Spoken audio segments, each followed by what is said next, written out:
Grace and peace, everybody. We back up in the building. Happy Lord's Day to you all. Happy daylight savings time day. I don't know, man.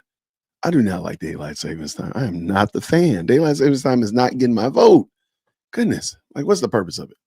I guess in the fall it's not that bad, but in the spring, man, it is just doing too much. Anyway, grace and peace, everybody. Hopefully you had a wonderful Lord's Day, even with the extra hour.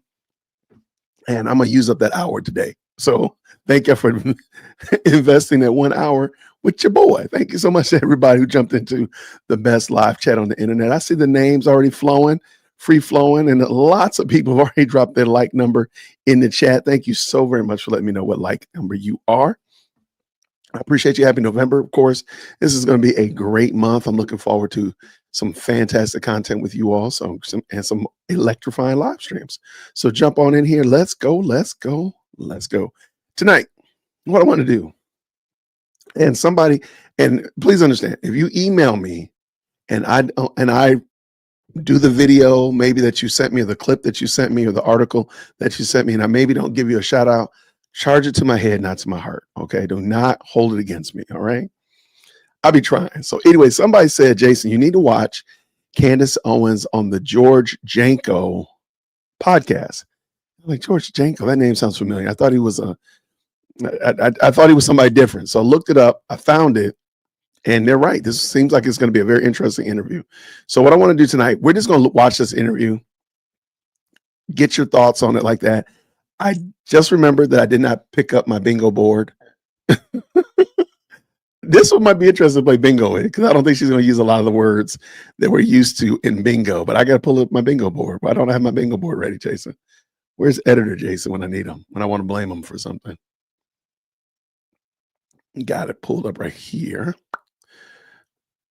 And I know the bingo card is, the links are in the description to this video. So let me see.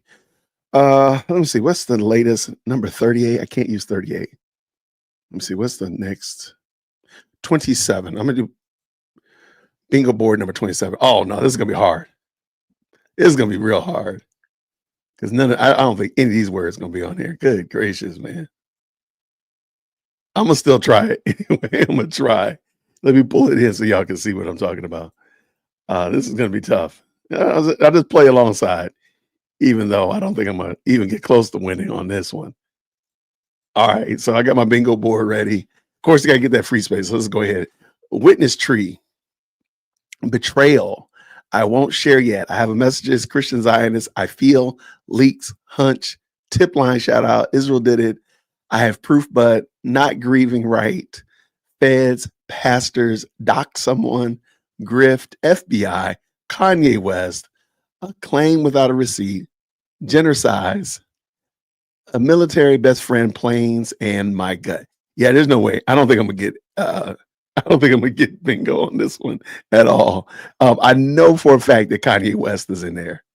I'm gonna have to pay attention. Maybe we can at least get a bingo. I don't know if we're gonna get blackout tonight. Just having fun. But what I want to do is I want to bring this video in, allow you a chance to hear Candace. And the reason I believe the person wanted me to watch it was because, thank you so much, Tina. There's your bingo board if you want to play tonight as well. Now, this one is actually on there. It's just not on my bingo board tonight. For some reason, the Kanye West is always on my bingo board. I don't know what that's about, but Kanye is always on my bingo board. And it's only one time on the list, though, but it is what it is. Anyway, the the person that sent it to me wanted me to watch it because it said that this is where Candace gives her testimony. Because apparently George Janko is a Christian, and Candace is professing to be a Christian at this point as well. So let's see what happens. This is about a year ago. This podcast went up. So let's say this is well before the Macron, right before the Macron shenanigans were about to start off, I think, in earnest, if I'm not mistaken, if I got my timeline correctly. And so we got a lot to look at. But we also got to shout out President Not Perfect is, wow, extended out to y'all 5 memberships to somebody. So please, y'all, shout out to President Not Perfect, extending out the pod squad. If you got a membership, make sure you tell that brother thank you, man. Tell President Not Perfect we appreciate him extending out the memberships to the people, extending out the family. So with no further ado, I guess in honor of him, let's get this video going. And here we go. Bully me into thinking that a man should be wearing a dress. Why would I care about little commentators calling me homophobic or self-hating black person? I'm not any of those things. I'm anti-stupid. And there's a lot of stupidity going on right now. I honestly want you to be pregnant again just so I can see you debate. When your home is in order, you have everything. You feel safe. Yeah, you stood on your business, bro. Right. Yeah. And that's when I lost respect for Jay-Z and gained more respect for Kanye. What do your prayers look like with you and God? Well, yeah, that is a very personal question. If I got killed for speaking up for what I believe in, just know we're in heaven, we're celebrating. As a Christian, it bothers me that I allow the school system to inform my perspectives, to not care about human beings. That's so powerful. I just want to take a second to say I absolutely agree with you. I'm just playing, I don't fight, I do pray. I only go the way of Mr. Yahweh. It's not often I sit down with somebody and they say Green hearts in the chat. Make sure everybody can hear. Let me know about that. Green hearts in the chat. something that makes me think. Well, this was great. I love you guys. Will you give me something to think about? my own damn way. I had a lot of fun on this interview. I'm excited.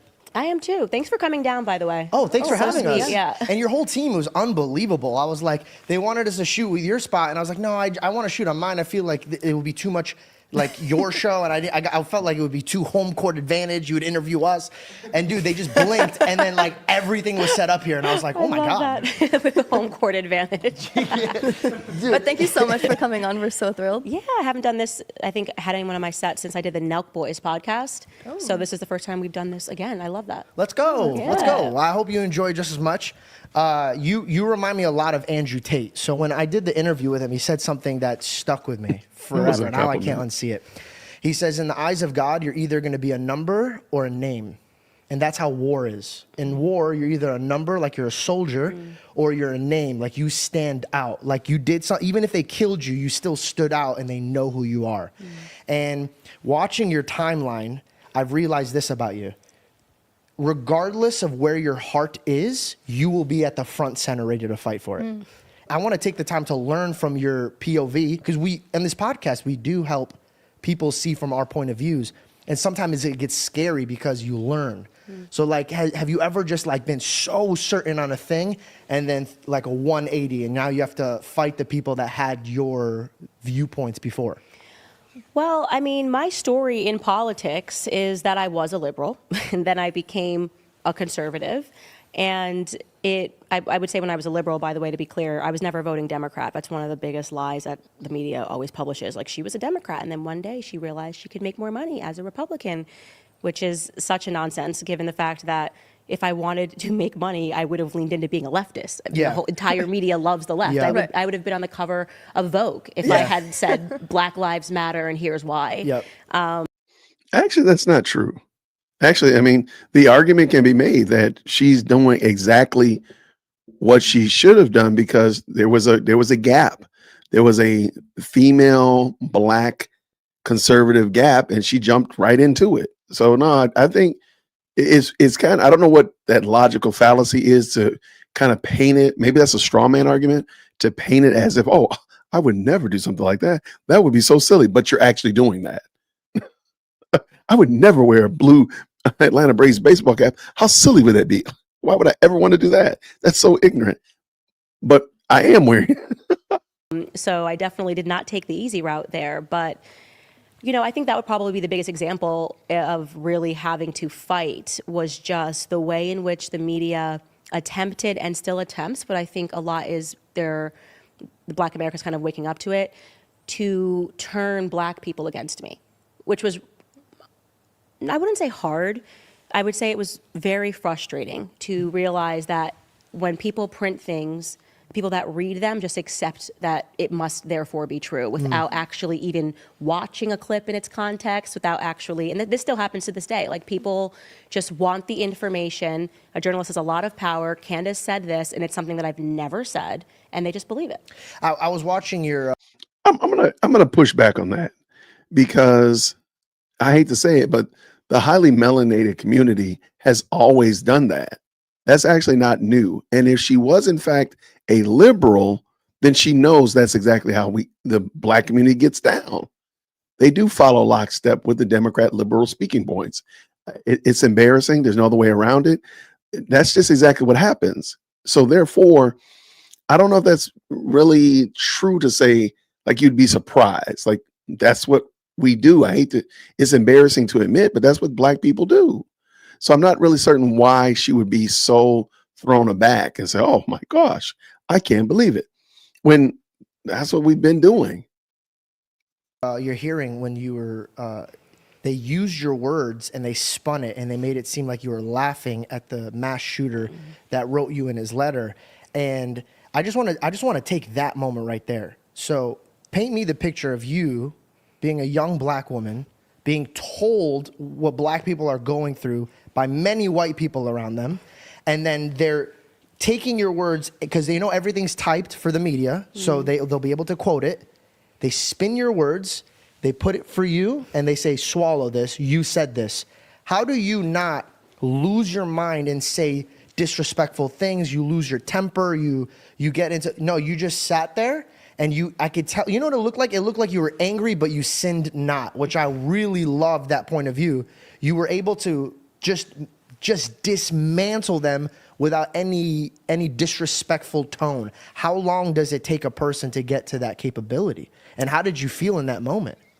You know, it's funny that you started talking about the analogy of war, because I would say that in moments like that, I am never more focused or more clear when I realize that I'm under attack, right? And I think that's a part of adrenaline, where adrenaline can be very clarifying.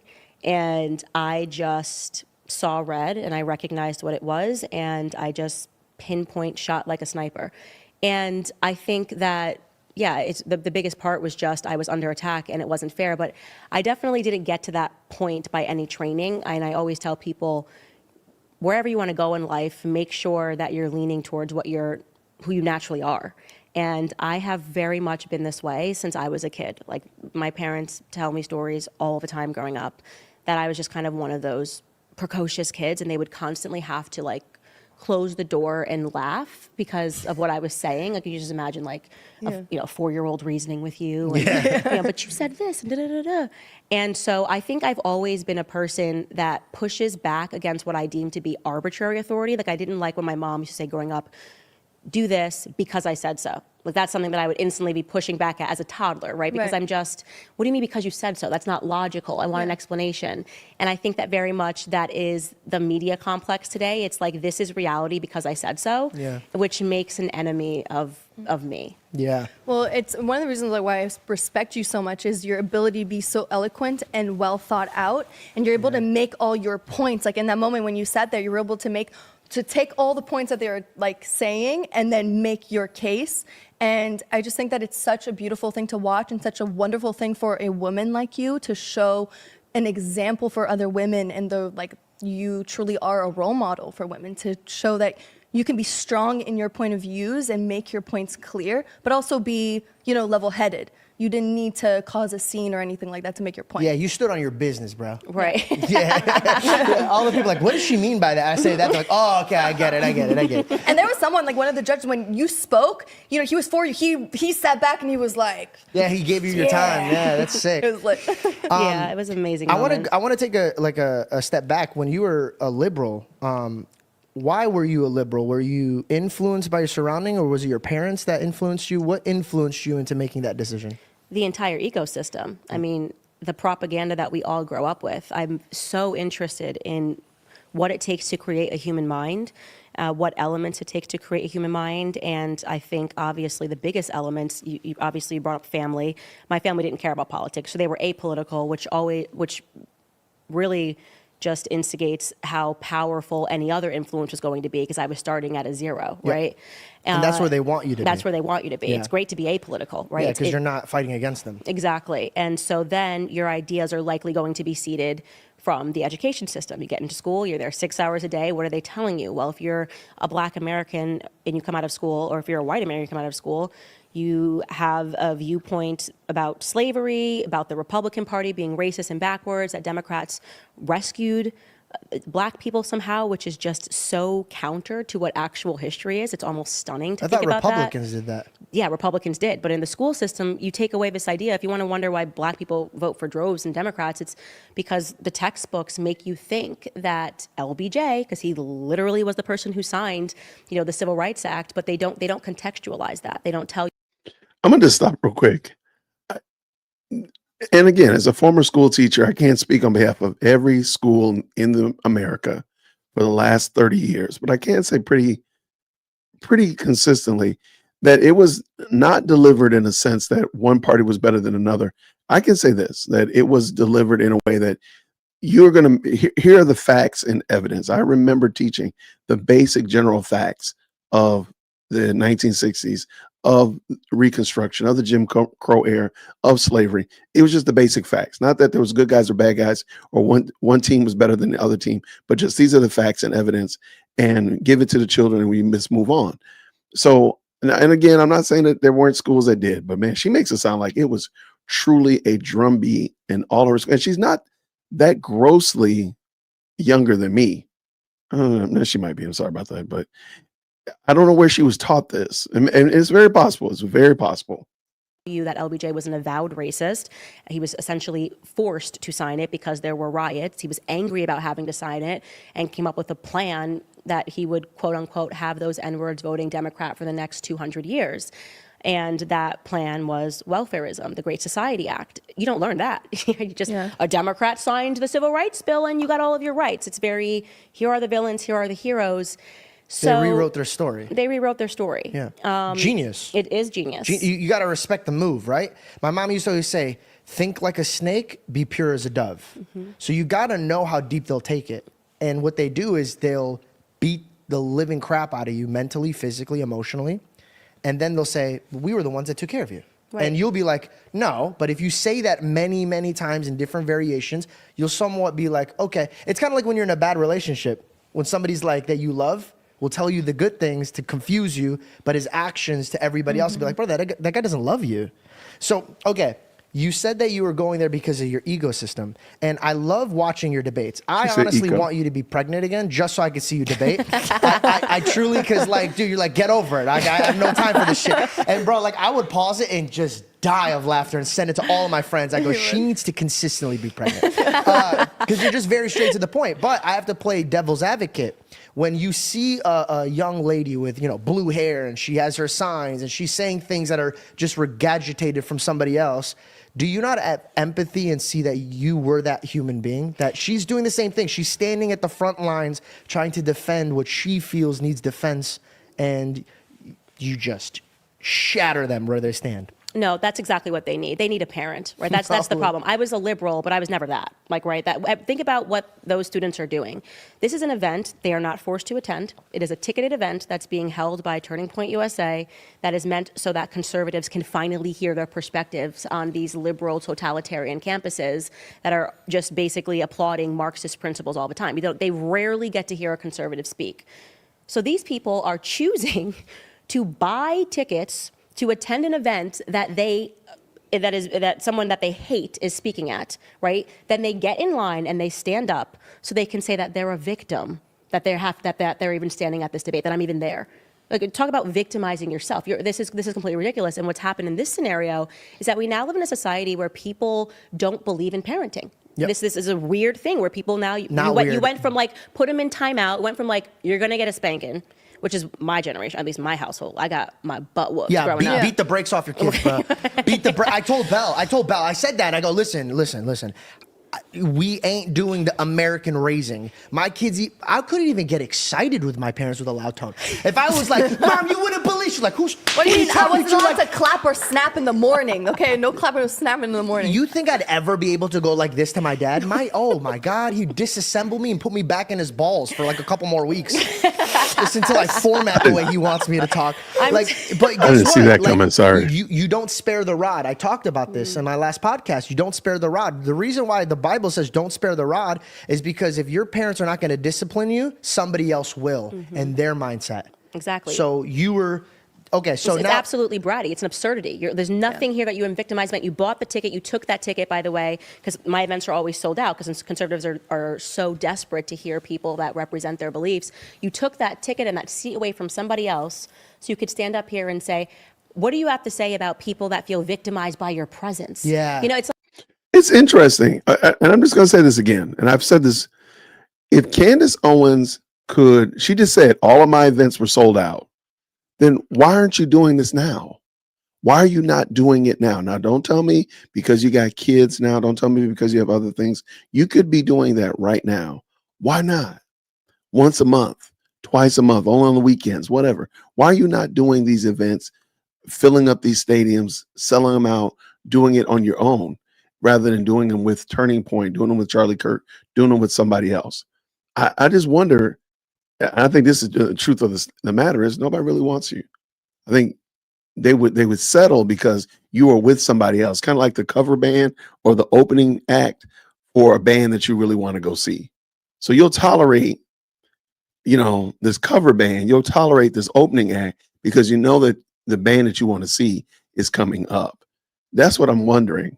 And anyway, let's go. that is just so infuriating to me, and it tells me directly what kind of a parent you had, right? That you just can't mind your own business. And the reality is you're not victimized by my present. You just need more attention, and you've been getting way too much attention for your every feeling. You look like a validated child, right? You've been validated. You've been affirmed in your gender and in your ideas. You just didn't get slapped up across the head like I did when I was growing up from my mom. I mean, I got whooped for things I didn't even know what I got whooped for. Afterwards, I'm like, I'm not even really sure what I did there. Right?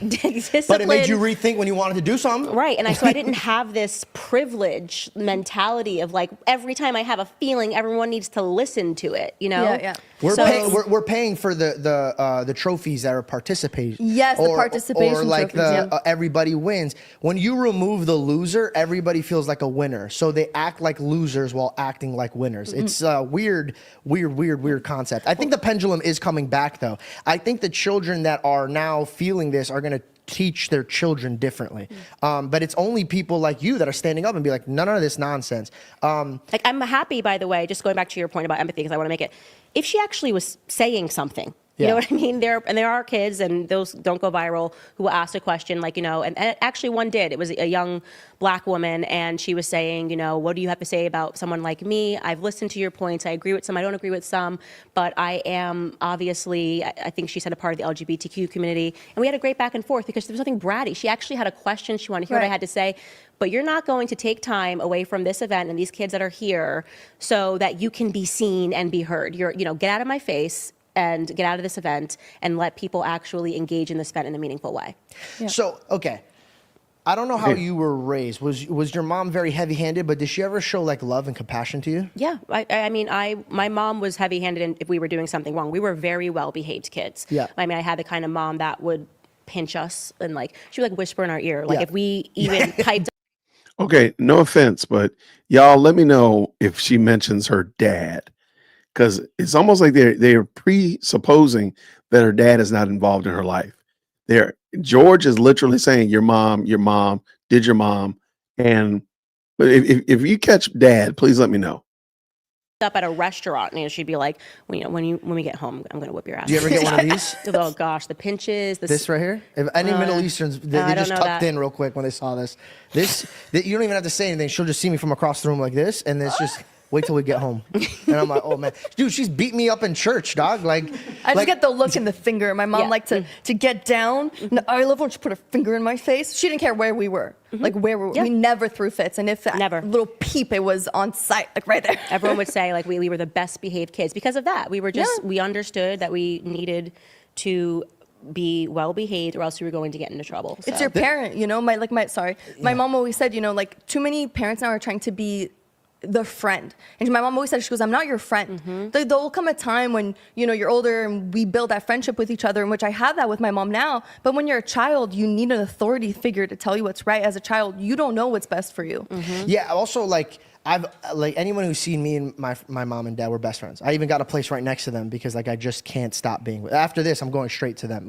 They are my kings and queens, but I never lost that they're above me. So I think what happens is the government says your parents don't know shit, right? They were lied about to. that. And then when you lose that respect for your parents, what they don't understand is that you'll start losing respect for yourself. And it trickles down. So how do we get, so we've tried the heavy-handed, right? And I feel like it is waking up a lot of people, but how is there a tactic that we could do it out of love? Like I haven't seen it online where we're like sitting down, because when I see these people standing up and talking about identity issues or their background issues or wherever their viewpoints are, I have so much empathy, because I'm like, damn, you're broken and you're lost, and everybody keeps pushing you to hell's fire, and like no one's giving you any like real love. Like when you I'll give you an example of friends. Like if you have friends that are always telling you, Candace, dude, you're killing it, bro. Like the way you punched that little kid in the face, dog, he deserved it. You're like, no. You should probably tell him like, hey, dude, I love what you said, but you shouldn't punch that kid in the face. You have to have somebody give you the real shit. Like you shouldn't do that. And I feel like now, because of the media, especially with the algorithm, they're only feeding things for your ego, and it's causing a separation. So how do we teach them how to love? Because I feel like the separation is like us like really never being able to see it from their point of view. Okay, that was I don't fully understand what George was trying to get to. I'm not under the this is very super ironic considering where we are today. I don't think that if you're from the generation where your mom and dad beat the brakes off of you, I don't think that they didn't love you. My mom and dad beat the brakes off me. My mom and my dad, they beat the brakes off me. But I never thought that they didn't love me. Now, did they ever say anything to me that they love me? Absolutely not. My dad, no, that's not going to happen. So when I got into the position of disciplining mine, I always explained to them, this is why you're about to get skinned alive. And I want you to know why you're about to get skinned alive.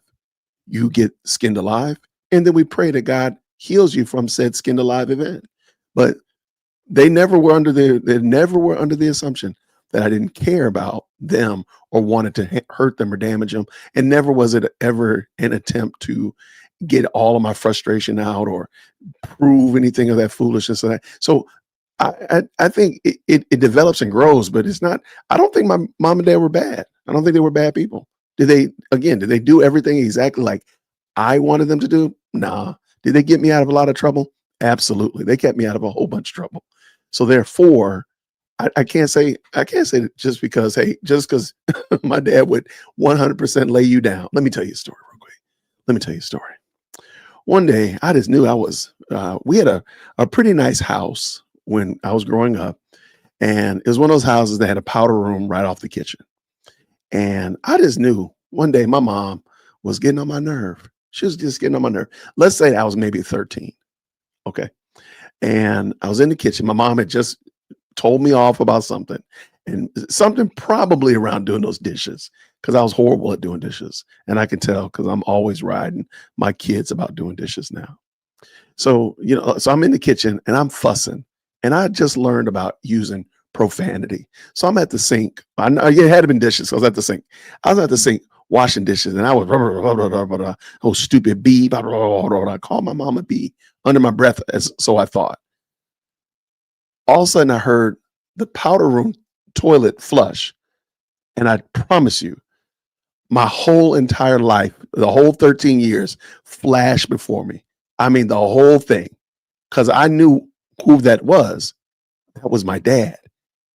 And as sure as my name is Jason, that door flung open, and I don't know if my dad had wings, if he had like got a running start. He came right across that room and went right across my face. Let me tell you right now, when I woke up 2 days later, I never called anybody else a bee again. Let me just tell you that. So, but you know what? My dad didn't wake me up and say, "Hey, son, you okay?" Let me tell you that I love you. My dad told me clearly that he loved me by knocking me flat out, flat out. And I'm telling you right now, I'll never do it again. So again, I don't think that just because our parents did things differently. Now, what my parents never did is I never went to school with a black eye. I never went to school with a tooth missing or bruise or broken limbs or anything crazy like that. That's a lap too far. Those people are not demonstrating the love that parents should demonstrate. But my dad, hey, my dad believed in waistline ministry. He believed in it. And it kept me out of a lot of trouble. It probably should have kept me out of more trouble, but I was hard-headed as a child. So let me just be honest with you. But yeah, this was just a crazy story. So I don't know if I'm really feeling George on saying that we don't love that because parents were strict in my upbringing, 70s, 80s time, that they didn't love us. I don't think that's a good one. I disagree with that, I would have to say. I disagree with the premise. I don't think that it's not seeing things from their point of view. I think actually the entire world is bending down to see things from their point of view. Like we can't even misgender someone on YouTube. Seeing things from their point of view is being blared out cultural messaging. No matter how they feel, they have to be affirmed, right? That is actually the culture. They're being affirmed in the classrooms. That's why they're bratty. It's actually we're suffering from too much love, too much coddling, too much with their hand being held. So if the pendulum is going to swing back, it needs to be with more aggression, in my view, right? If you're going to even that out, they need a moment that just smacks them in the face and it's like, you're not that special. You're actually not that special. Nothing about your life to me is enviable. You're not going to use words to try to silence conversation by calling this homophobia. There's so many different words. This is sexism, chauvinism, this is homophobia, feminism, whatever it is. So yeah, I very much disagree with the premise that these people need love. I think what's been happening is that they have the wrong idea of what love is. And in my view, love is discipline. Love is discipline. I think it's important because you want people to do well in life. And so the people that are affirming them, like you just said, are setting them down a path of absolute failure. This is why these kids they come out of college, they have a useless degree in gender studies, and they don't even know who to be angry at when they can't get a job. And so they blame the white man, the rich man, the tall man. It's because of racial prejudice. It's because women can't get, it's because literally you have done nothing of value in your life. Nothing and value at all, right? The world lied to you, the teachers lied to you, your mom lied to you, your dad lied to you. So I'm just going to stand up here and be the truth. And great counterpoint. Honestly, that was an amazing. Is it okay? The irony right here is bonkers. Doesn't she do that right now though? Isn't that funny that she does pretty much all of that? Silencing people, not allowing them to speak, not listening to their points, and so on and so forth. Being strict and hardline about what it is that you think one should do versus what. That's wow. Counterpoint. I now agree with you because you're right. From seeing it from that point of view, like I always just want to not offend because stop that. It's hard because like I try to mimic Christ, right? Christ always offended, but he never wanted to offend them. He just said the truth. I don't want to. The truth is offensive now, right? You're a man. No, I'm wearing a dress. You know what I'm saying? Literally, the truth is now considered offense. That was our first tie together. Logan asked me on Impulsive. He goes, Harry Styles is wearing a dress. He goes, isn't that manly? And this is, I was on the podcast for maybe like a week or two. Like I'm very new to the podcast. So I just go, manly? I'm like, I don't think that's manly at all. And I made jokes. I go, when you go to a department, you don't go, I really want a nice dress. And they go, yeah, it's in the men's department. They go in the women's department. I got reamed for that. But me and you tied in because you said the same thing. And I said, who's that? Like that. Because I was like, yeah, who is that? Who's saying that? And you tweeted out, you're like, tell your friend who's irrelevant that I'm so sad. I was like, no, we're on the same side. Like I was on your side. And I was like, oh, fuck, I'll apologize to her later about that. So I wanted to apologize. No, it wasn't you. It was me. It was me. No, it was another person that was next to him. Oh, you were talking about Mike? Yeah. This whole time. And this whole time you thought she was talking about you and she's talking about Mike? Yes, bro. Yeah, because he said, so funny. I remember watching this clip and he didn't just say like, oh, who's that in a dress? He said it was actually regarding BLM.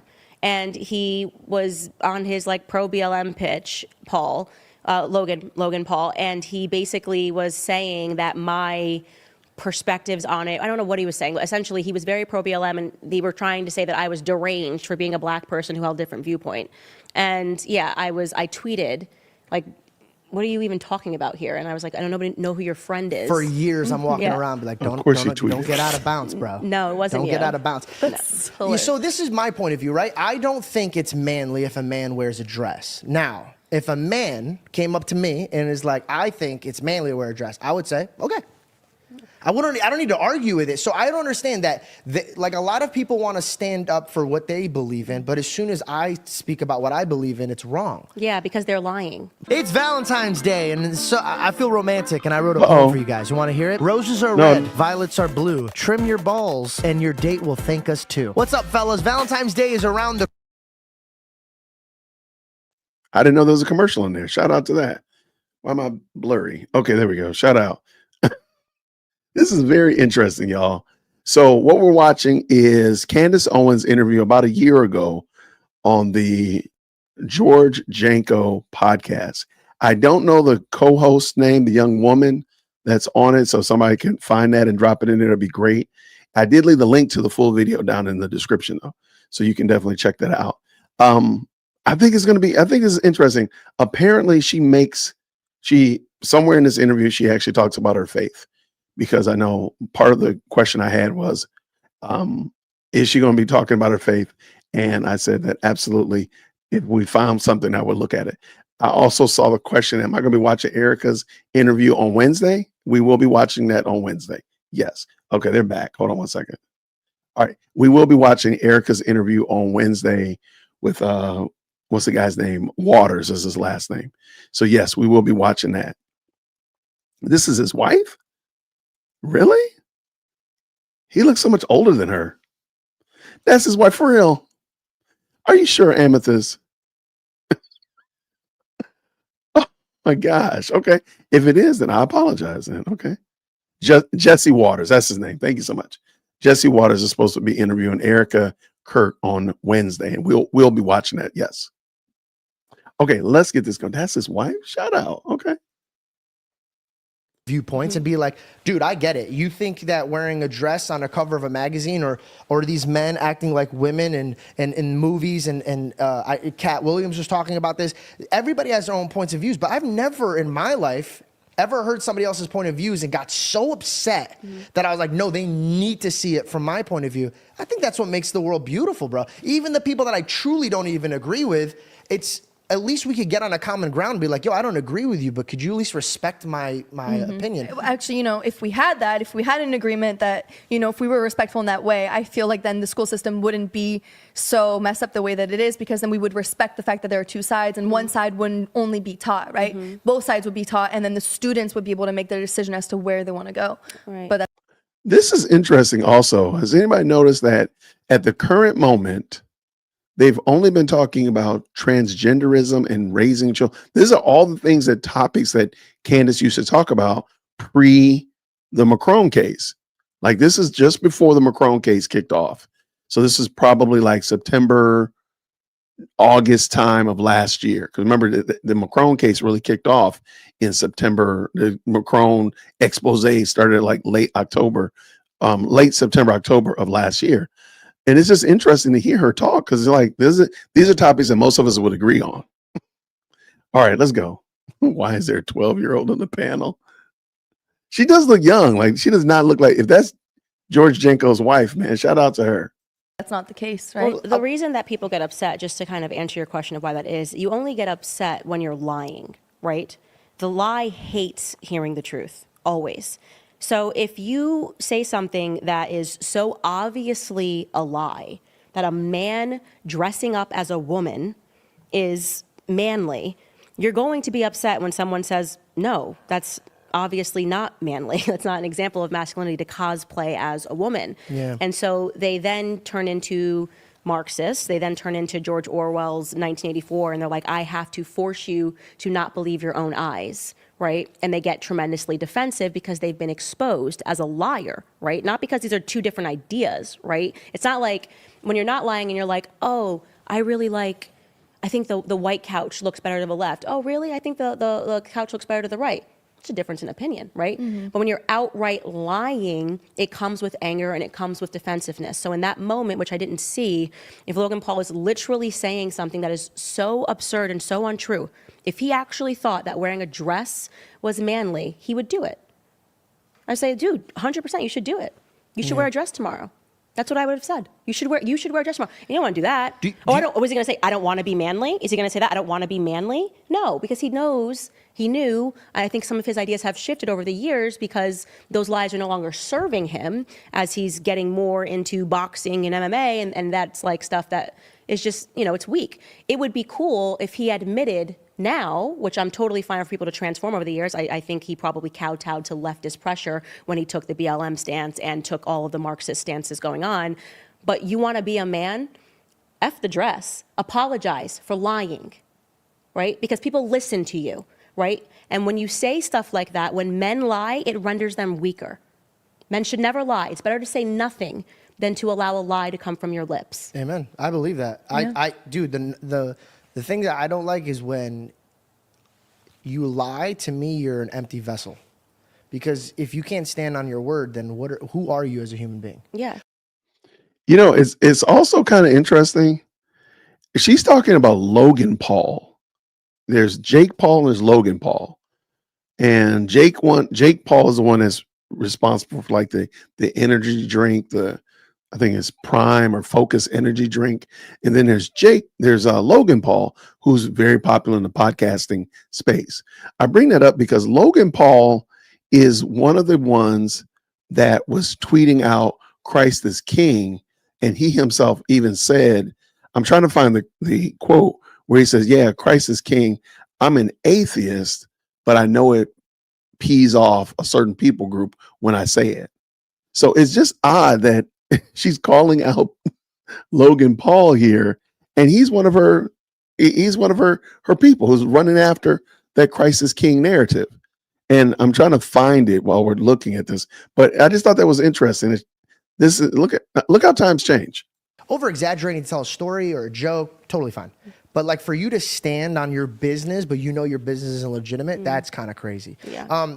Taking it away from that, how did you resurface? Like, was it like a educational? Like, how did you in your environment get out? Right? Because if your environment is all this type of situation, how do you guide somebody that's in your footsteps out of the ecosystem to educate themselves in the proper way? Yeah, I started reading books, not the textbooks that were handed to me, not the assigned readings. It was just a moment that made me really curious. And it was, because I very much liked culture. I knew, obviously, that Donald Trump was very well loved in culture before he ever ran for president.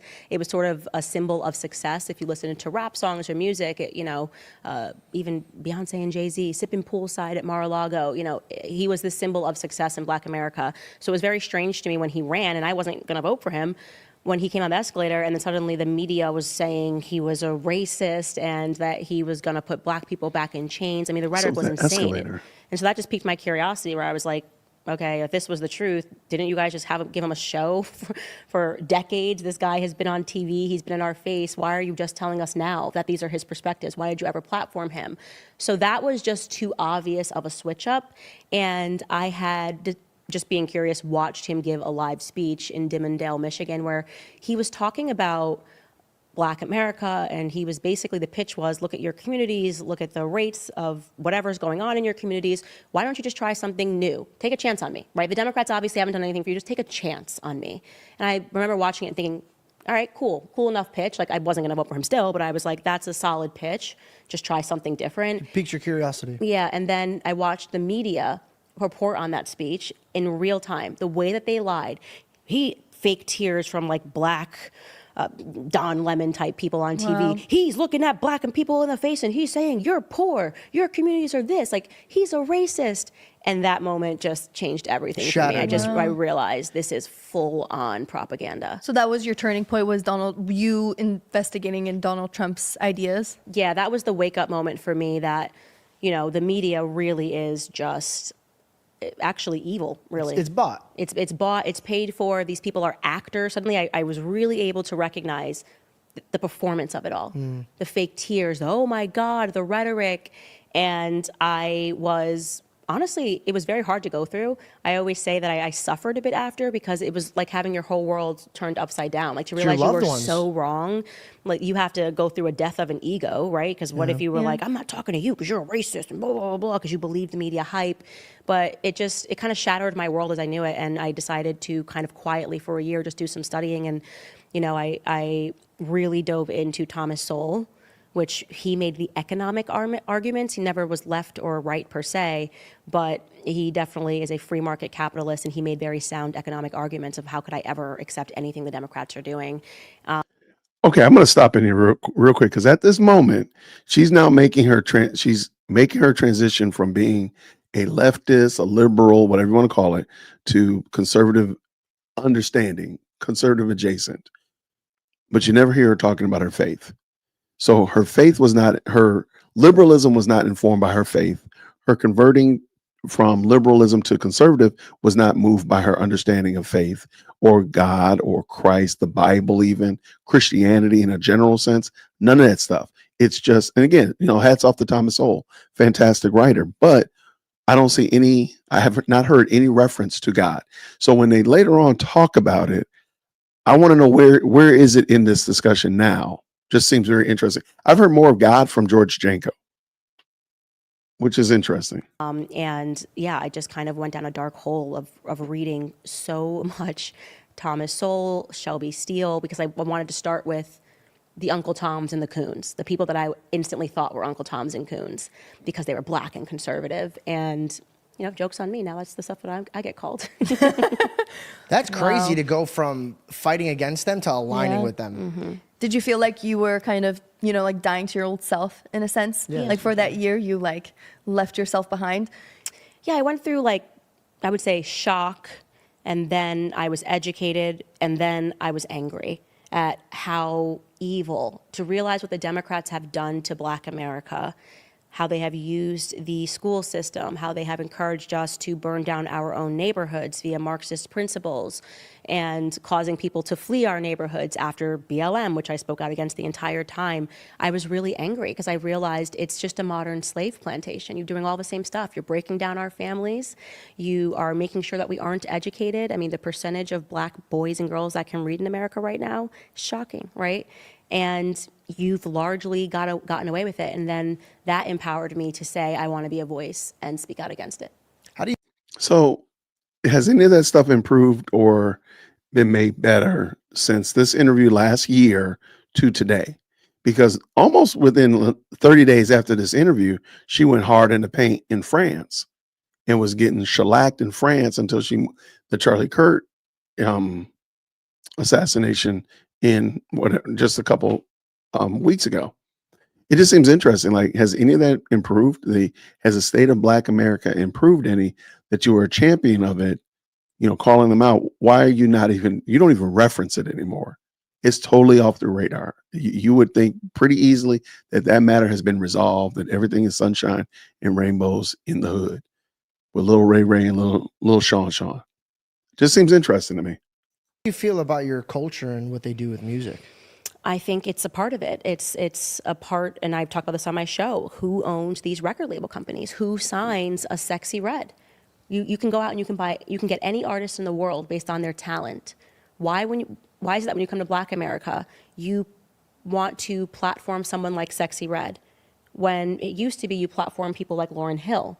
This is intentional. This is intentional because, as Confucius said, a Chinese philosopher said that, what is in your ears will eventually be what surrounds you, right? Music is very powerful. Yeah. I heard It's funny because Jesus said, out of the abundance of the heart, the mouth speaks. So why reference Confucius when you can just say what Christ said? Just seems interesting. I just want to know, when is Jesus going to enter the chat? When is God going to enter the chat as it relates to Candace speaking? saying that music doesn't need an invitation to your soul.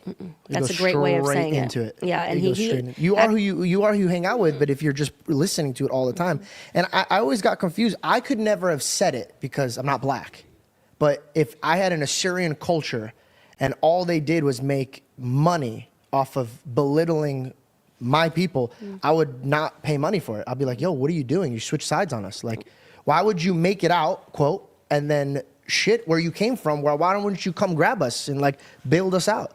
Do you ever get scared of speaking the way you speak? No. I feel very comfortable speaking the way I speak because I'm Team God, right? So Okay, God has entered the chat, ladies and gentlemen. Go ahead. If you're playing bingo, you can now have the word "my guts." You can have the phrase "my guts." And if you need, let's go with I have messages. You can have I messages or my gut. Okay, shout out. God is getting I want to see what kind of shout out he gets. But she's brought God up. She's now mentioned him. George Janko's been talking about him for quite some time.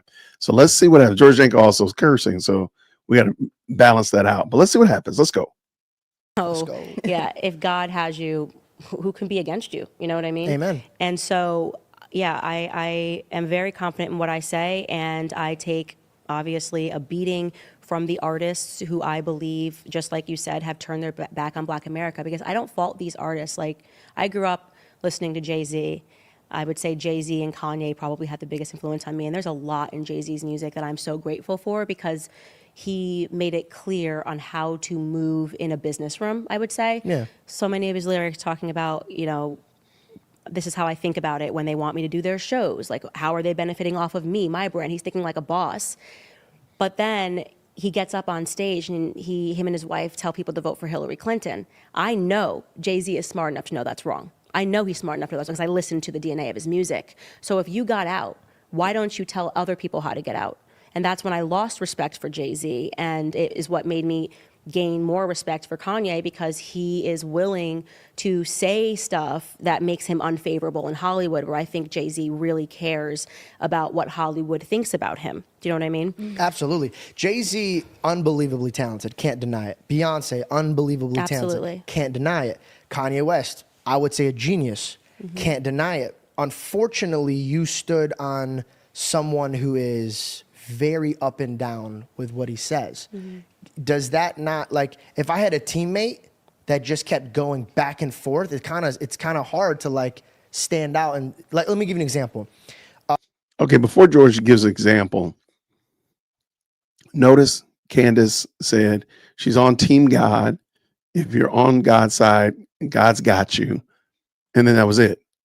The rest of it was on whether or not Jay-Z's lyrics spoke to moving in a boardroom and how to be a boss. And he was promoting Hillary, so that's why she couldn't respect him anymore. That was it. That was it. And again, remember, the whole point of this is to see where her transition from being a liberal, from being a Christian to Catholicism, where did that happen? And at the current moment, she hasn't shown us that she's actually a Christian. My mom and dad would come up to me and they'd be like, hey, if you're voting for Trump, don't talk about that.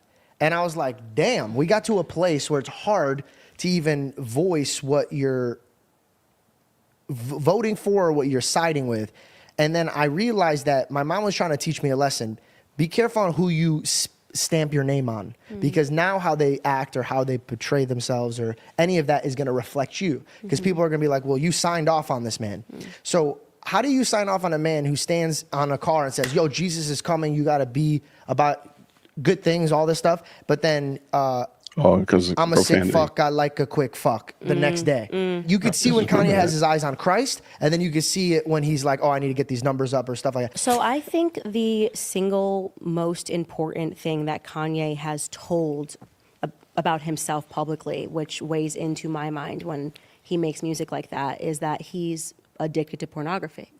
He's talked about that. It's a huge societal ill. Like, it's not something that men normally talk about, like being addicted to pornography, being addicted to sex, talking about how he felt like he was introduced to pornography too early, right? And so when, in my view, I think that is an addiction and a battle that lives with him, and has come out in his music at certain times. I can't listen to that music. I do not listen to that music. I do not. Doesn't that make it worse if you don't mind me asking? No, but I'm very honest about the fact that I don't listen to pornographic lyrics. No, not you. But like, I can't listen to pornographic. Come on, Candace, what are you doing? And it's funny because it means that I've really raised my frequency because I can't hear it. It makes me. Okay. I have to be honest. I can tell you probably 3 pure Kanye West songs that I have ever listened to. I just don't listen to him. He's not my jam. But neither is Jay-Z or tons of other ones. But it just seems interesting to me that yeah, you caught that too. She raised her frequency. But because she's a new ager. She's a new ager. She's a new ager on a Christian tour. That's what she's a Christian tourist. That's what she is. But that's what it is. She's not a Christian. But I just think this is interesting. Why are you not mentioning the only way to break an addiction to anything, whether it be corn or whatever the addiction is, through Christ, through the gospel, through the preaching of the gospel, through surrendering your life to Christ? Why is she not saying that? It just seems something funny. And remember, she was on Turning Point's team. And I argue that because I think this is why she's no longer on Turning Point, why she was no longer on Turning Point, because they realized that she was a new ager. Now, whether or not they had the right kind of people on TPUSA's team, I don't know. But I think they realized that she's a new ager. She's a new ageist. I mean, and she just keeps dropping new age nuggets all over the place. And at some point, you're going to have to realize this is not just words that she's picked up. These are not just missteps. These are not just vocal fumbles or faux pas. She is a new ager. She's not a Christian. She isn't. I feel comfortable in that, but she can prove me wrong. So let's let her do that, Jason. Cringe. I used to listen to it when I was young. It didn't impact me. But now right? you woke up But and you're now like, that I've I woken can hear up the programming. and I've Wow. realized how important it is, what you put into your ears, I quite literally cannot listen to that kind of music. It does something to my soul. But so my question is, now that you know that, how old are you, if you don't mind me asking? You're young enough for me to ask that. 34. You 34. can always ask me. I don't live by Okay. that rule. If I'm 65, I'll be like, I'm 65. So you're 34 years old, but you seem to be like, from my POV of just meeting you, but seems like if you learn it, I got it, move on. So how could you work alongside somebody who just said, hey, I'm addicted to pornography. It ruined my marriage. It ruined. That's brave. But then he goes back to teaching kids to do that shit. That's how addiction works. Right. So for But me, it's different. I'm not, It's different if was you're sitting in the promoting, studio for hours. You know what I No. mean? But That's like days listen. of work. This is a conversation you got to have with Kanye. I don't listen to that music. I don't promote that music. And if I'm standing next to Kanye for something that he is saying and being honest about, I am co-signing what he is saying and doing. Got so it. when he put on the MAGA hat, it was a very significant moment for Black America. Huge. You do not have to vote Democrat. He lost a right? lot of fans He doing that. lost so many fans for saying that. But he gained too, so that's good. Right. And so that never been done. You never could have seen that. Rappers just know, even if they're saying it privately that they like Trump, they would have never, ever, ever said that and been honest about that until Kanye took all of the bullets for being like, you have another option, Black America. And I commend that bravery. Got it. Right. If I was sitting next to him or in that video, then you could talk to me about that. Yeah. Candace, do you accept? No, I don't like that kind of music at all. So you're But that good at is picking and not- choosing what- Well, yeah, and not, I mean, do you know his music? The majority of his, like when we're talking about, you know, all the way from his early days all through now, like, yes, he has a lot of, especially on this recent album, there's one song that's really great, but I can't listen to it because the lyrics are too pornographic. And somebody's mentioned this, like, she spends so much time defending Kanye West. And let's just pretend that everybody in the Best Live chat, there's 420 people in the Best Live chat. Let's say we all are Kanye West tourists. We all, you know, we get down with his music. Let's just say that for the sake of discussion. But we're always defending him. Literally, she's defending Kanye West more than she's defending the gospel. And again, I got people who are mad at me about this. People don't like that I said this, but show me Candace Owens defending the Christian faith, even to a monicum, even to level 3 of how she defends Kanye West. Show me that. Show me her defending the Christian faith like she defends Kanye West. I'd love to see it. It might be pretty interesting to watch because she is a Kanye West apologist, from his pornographic music to his antics in front of the camera, his antics on the red carpet, so on and so forth. She seems to be very adept at defending him. Defend Christ like this. Defend the gospel. Defend that. I would love to hear it. For me personally, Carnival is just way too pornographic. people can take that if they want to, but on me, in terms of what I talk about on my platform, I'm not going to promote, pornography. I tell people that what you put in your ears is what you will put in your heart. But I also know that if I was me when I was 15, I wouldn't be listening to Candace at 34 because I was listening to that music, Got it. So Yeah. people are complicated. They're absolutely complicated, but I can't be meant to answer for Kanye's addictions, Kanye's afflictions, Kanye's convictions, because I'm not Ye. Got it. Hold the phone. You're not Ye? I'm not Ye. I'm sorry. No, this no. interview is not going to go as viral as anticipated because I am not Ye.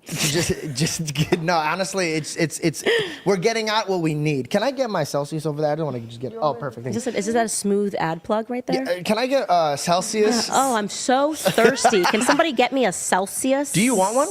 No, I'm good. Okay. I've actually never had one. Really? Yeah. Is that like all the biz? Like, Yeah, is that like Would you taste it right? Oh, they're not cold. But would you taste it right? We now? can Yeah, get I her a would, cup of of course. ice. It's in not. that- It's not alcohol, right? I don't No, drink. No. It's just caffeine. Could you grab a cup of ice? It's in the room right next door. We know this whole area by now. Yeah, it's great. Yeah, we live here now. Kind of detouring from that. So circling back, you were liberal, got educated, read books, saw Trump, realized that the media is manipulating his words, woke up, died to yourself, had to recreate who you are to teach people to not walk in the same footsteps that you did. What is the hardest part of standing up for what you believe in, and how could somebody because I don't want to be sexist when I say this, but I feel like it's very hard for a black female to go out and speak passionately without so many critics speaking on her. How did you beat this? Who are you looking up to? What philosophy were you picking from? I always say to people, I'm just my granddaddy's girl. My granddad was and he was not political at all. Super conservative, believed in discipline, was extremely faithful. We had to read the Bible every morning. He would make us a big Southern breakfast, and we had to read Bible verses. And It's beautiful. I'm very much like him.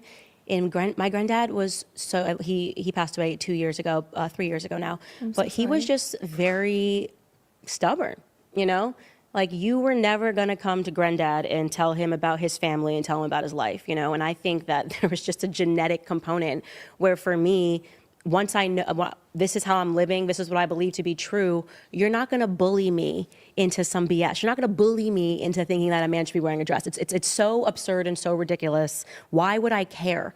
Why would I care about little commentators calling me homophobic or calling me... Okay, let me stop because she's getting into a defense tactic that we've noticed quite a bit. I just think this is a great question. Thank you to Orange and Slinky. Why does she know? Because again, when she quotes Bible passages, it's not native language at all. You can tell it is tourist language at best. She does not know what she's talking about. And I don't know what your granddad did. Or maybe you just abandoned it to a degree that it makes no sense to you anymore. And this was interesting too. You died to yourself. Yeah, these are some very interesting words that George Janko is using. But apparently she talks about her faith. We're about halfway through, so we'll see what happens. Sexist or a self-hating black person or anti-Semitic. You can't tell me those things because they're simply not true. I'm not any of those things. I'm anti-stupid. And there's a lot of stupidity going on right now, right? Love that. And yeah, so it doesn't impact me. And then I became 10 times stronger when I got married and I had kids. I've never been more secure in who I am and who I am not than when I made the decision to start a family. Has motherhood changed you in any way when it comes to the way you speak? No, it's actually fortified me more. And I was looking forward to, I think it was Ali Stuckey. I really like her. She has a podcast called Relatable. And I think after she gave birth, no, it might have been Lila Rose, actually. And she was talking about how motherhood, softened her, because you start seeing people as their kids. And they were saying, I really hope AOC actually has kids because it will change her. And I was looking forward to it. It's funny that she says Ali Beth Stuckey and Lila Rose, because both of them are problematic to her now. That's just I was pregnant. interesting. I'm going to be softened and like communicate with more compassion. And actually, it hardened me. Well, More mama get me bear. Ben Shapiro now. Yeah. Yeah, Because now you want to protect them, and you're the like, these mama people bear are- Mama came- bear yeah. vibes before you even have that. Right. But question, did you ever think about your children before they even existed? Oh, yeah. We do that all the time. Yeah. I feel like everything we do, they'll look up to that. I'll say this because like I don't care, but it's scary, but I'm going to mention it. But I always tell her, I go, if I die, never, ever, ever be sad. Because if I got killed for speaking up for what I believe in, just know we're in heaven, we're celebrating. I guess that is his wife, I then. always act as if, God forbid, we get to a point in the world where my life is in jeopardy. And the only things my kids have to raise them with is the tapes that I speak on. So I really put everything into this. Like if I'm, God forbid, like this is how I'm going to raise my kids. And so every move I make is like, hey, be careful, your kid's gonna see that. And I feel like people should think this way because it's taken me out of a lot of stupid like decisions. Because when you're thinking, oh, it's just me, I'm young, then you're like, oh, I don't care. But if you're like, no, I gotta make sure that my mom's not embarrassed and my kids are not gonna be embarrassed. You could use it for a good thing. Yeah. Well, we need to clip that segment out and send it to her now, because clearly she forgot this little nuance that that your kids are going to see how you are fawning over a man that passed away, but not over dad. That's what her kids are going to see. That's some nasty work. That's nasty work, George. I think she totally missed that. Well, that's a great question. And I'm really not trying to drag him at all, but that is a very, I think, powerful statement, because think about that. So Logan's going to get married, right? His kids will see what he said. Would you stand on that to your son, that it's manly to go out and wear a dress? Would you be like, yeah, I'm so proud of you, go out the door and wear a dress as a man? You know, these are the things that you have to think about. You're right. That's why it's so important to tell the truth. And for me, before I had children, yeah, I dreamed of what kind of parent I wanted to be. And then when I had children, the mama bear came out. And for people that don't know, we don't just use that phrase, you know, oh, mama bear. It's a phenomenon, what actually happens in the wild and in nature with a mother bear. So the papa bear, if you will, when they want to have sex with the mama bear, they can't if she doesn't go into heat if she's nursing. That's a thing. That's all mammals. If you're nursing, you don't go into heat. No, I deal with it all the time. Right? And so what happens is he realizes, if I Danger. kill the cubs, right, you'll go back into heat so we can have sex. Right? No, they don't do this that. This is 100% They true. don't This do is that. 100% true. 100% true. Wait, that's crazy. So Yo, they'll they start, really wanna smash. right? So they really. That's crazy. Papa Bear's wild, right? Whoa. So From now they'll- on, that's my nickname, girl. So they'll attack the cubs and try to kill the cubs, and the I'm always concerned when people use things out in nature, and particularly animals with animalistic behaviors, to justify human behavior. Now, I'm not saying that you can't say, you know, hey, I'm strong as an ox or mama bear. I'm not saying that. But it just always bothers me when somebody uses that as if it justifies human behavior. Well, because the bear does this and the papa bear does this, and then therefore I can do. That's some wild work. And again, like, you know, Jesus got a hat tip, or God got a hat tip a while ago, but I've heard nothing that sounds substantive and really points back to the excellency of Christ, or the sufficiency of Christ even. And she claims to be a Christian. mama bear will fight to her death. You got to see the footage. Go, Oh, look on for YouTube, sex? go look on YouTube of what she will do for her kids, right? And many times wins, right? Or he goes off or whatever, because it unlocks. It's like, you're about to kill my cubs. That's what the mama bear. I just wanted to state that so people know. You can go on the internet and look that up. I'm saying she was true. It's wild. It's incredible. That was unlocked in me when I realized the poison pill that we are giving children in society, because we have a lot of weak men. And therefore, we have a lot of, actually, I wouldn't say weak men. What we're living in right now isn't a patriarchy, it's a matriarchy, right? We have a lot of weak men and a bunch of women who are able to manipulate these men into silence, or manipulate them to say things that aren't true. And they're running the school systems, women are running the school systems, where it's just full pollution. And it made me like stronger and more fortified, and I'm just going to keep saying the truth and keep saying the truth. You know. Yeah, As for you your should. kids, yeah. As you should. Which flavor would you like, by the way? Oh, I think they got me. Oh shoot, I'm going to try this. This is great. We have There's orange a mango too. passion Which fruit one? or tropical vibe. I'm a tropical vibe. My family's from St. Thomas. Okay. Yeah, some of my family's from St. Beautiful. Thomas. This is straight up commercial. Shout out to George Janko. Well done, sir. Well done, sir. My grandma was from St. Thomas. Yeah, so this feels like the right thing to do. Yeah. Tropical like vibes. this will Heart fit with you. vibes. Yeah. This is terrible. And so now with your husband, do you feel like when you met him, where were you at in your career when you met your husband? And do you feel like he had any influence over your points of views and your growth? In my growth, absolutely. Every day in marriage, you know, I am blessed that I am married to the most wonderful man in the world. No offense. Great name. He is, yeah, great name. Same name Only as sexy you. men can be named George. I'll tell my dude, son wow. that, who's named after. Dude, I'm trying to get her to name it George. She won't. It was did. George the Third. Come on, how hard is I love that? it. I like George the George Third. Janko I'm all the into Third. it. Bro, Stop it. if you say it loud enough, all bears get heated up. You don't even need to kill the. You don't even need to kill the cubs. This is Sorry, wild please work. Yeah, no, that's Wow. that. Like, yeah. So I got married to my husband, and from the day that we laid eyes on each other, it took us 18 days to get engaged. I was about to say Really? it's quick, right? 2 weeks. Crazy story. Yeah, totally crazy story. God thing without question. Wow. And the way that it's changed me is my husband is incredibly faithful. It also, like I said, added to just my Okay, I'm gonna. I gotta take a commercial break, y'all. Thank you so much. Let me take a commercial break because I'm gonna say something controversial. I'm gonna say something controversial that people are not gonna like. But before we do that, Present Not Perfect, thank you so much for blessing 5 new members to the J-Whip podcast family, the Pod Squad. If you got a membership, make sure you say thank you. Cindy up in the building. She's been a member for a month. She says hi. I've been here a whole month. Shout out to you for sure. And Jen B as well. Shout out for becoming a new member. I want to say thank you so much to Calt Warrant 5172, the $2 super says this. Janko's fawning over Candace is sickening to hear. Yeah, I need some pushback. I need some again, you can be fond of, but this is some high level glazing for sure. And Avengers with the $5 super says this. I'm thinking Candace is lying here, telling a story here. I'm starting to think that as well. And let me thank you for that $5 super because that lends me into my story. When Candace met her husband, she worked for TPUSA. Her husband was over TPUK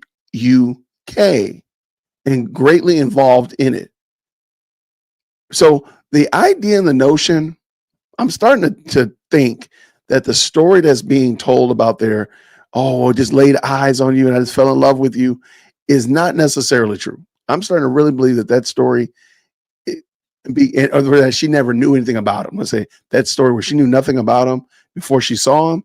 I'm starting to think that's not true because he was involved in TPUSA or UK, please forgive me. And she was heavily involved in TPUSA. I just don't think that she knew nothing about him. She knew something about him. It wasn't the first time you saw him, like Prince said, from the first moment I saw you. No, you had already known about him before, in my opinion.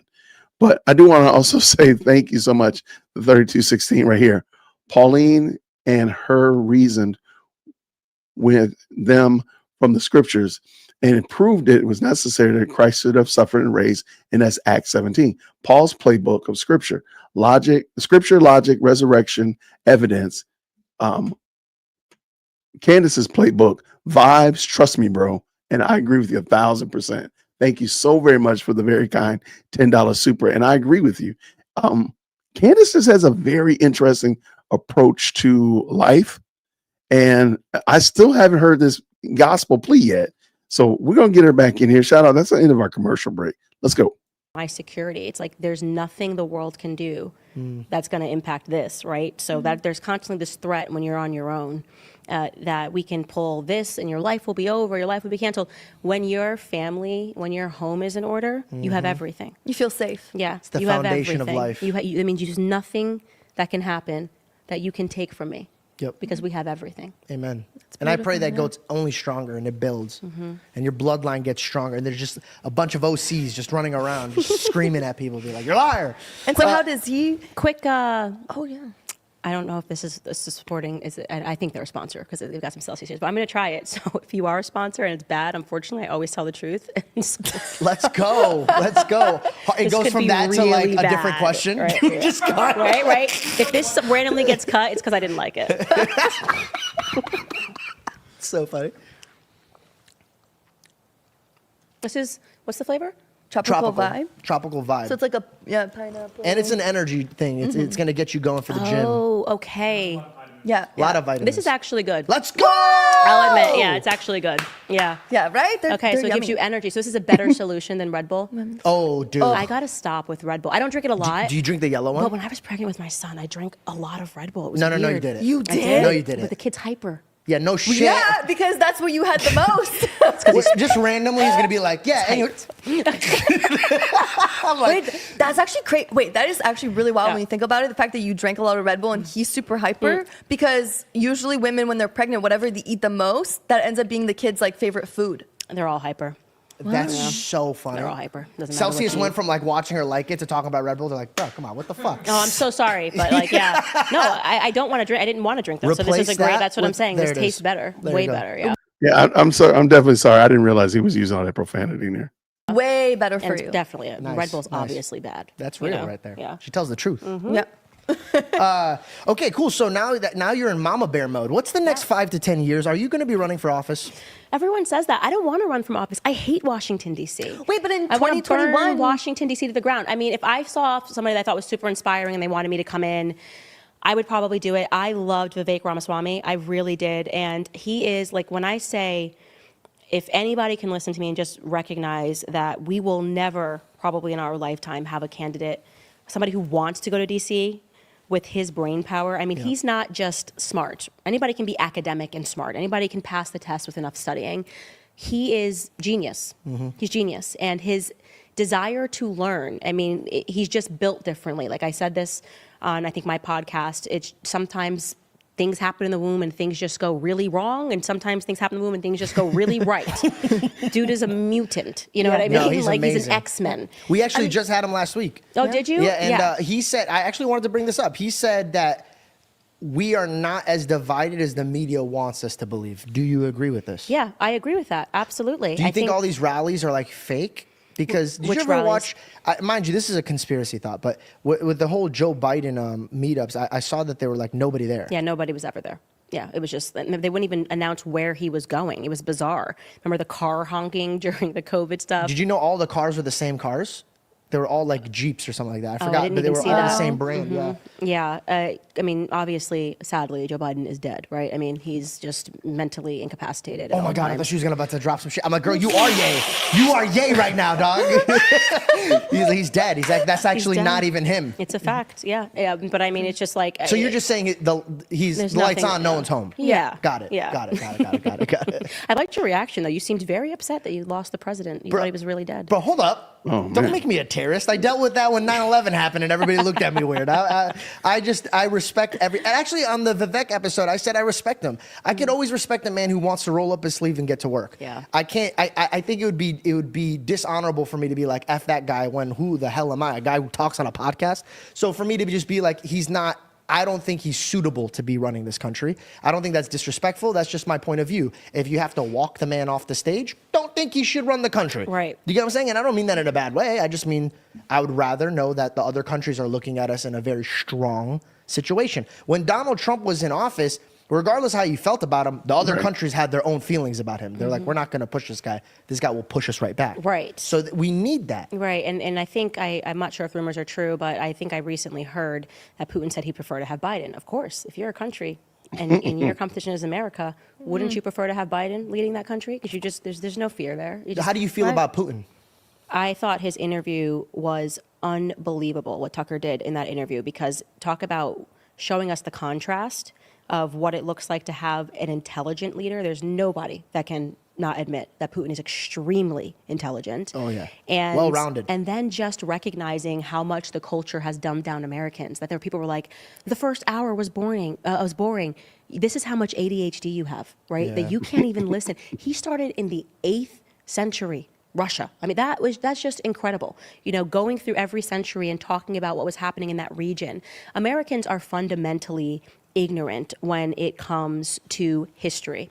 And we are propagandized into believing that we understand things, and we don't. And so I use that opportunity to really make Americans aware of what was happening in that region and why I'm so uncomfortable with what Zelensky is doing. It's giving me Bolshevik vibes, and there's something very evil happening right now in Ukraine, right in front of our faces. And the reason why America is allowed to be used as a bank, really, for these wars is because Americans don't know anything. We know after 9/11, I think about it now, the propaganda to make me afraid of Muslims. I can't even imagine being a Muslim growing up after 9/11 in America, because I know how I felt about them. And I was young, I was 11 years old. But that beating every day in our heads that every Muslim was a terrorist was the idea that you got. I make jokes about it, but like, you don't understand. Like, I had to shave my face to go to the airports. My mom would make me shave my face. Yeah. Like, at school, like, I was so young. This is actually funny. I had a mustache in, like, the 4th grade, and my mom made me nair it. Because she was like, you got to, like, because it was really, really bad. Because whatever like, the household would say, the kids have no filter. So they would just say whatever they wanted to me. But at a young age, I realized that I myself, as a Middle Eastern, was racist too. I was like, oh, it's not us, it's them. And so I would point my finger out of fear and be like, no, they did it. But then I went to, what country did I just go to? Sorry. Canada? I went to Saudi Arabia. And I don't think I've ever been to a country that was more hospitable to me. The love that I got, the respect that I got, I literally sat back and I hung myself out to dry on a podcast. I go, wow, I was brainwashed. I was so scared. I didn't bring her.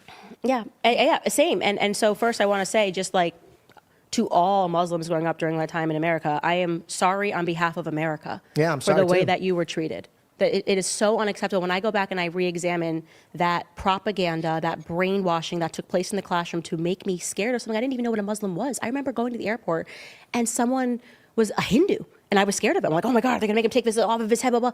I thought that was a Muslim, right? There was no education about anything. And the reason for that, you know, he who controls the textbooks controls the entire country, in my view, right? It was because everything that we did responding to 9/11 should be assessed as whether or not they were crimes against humanity. We bombed 1 million Iraqi civilians.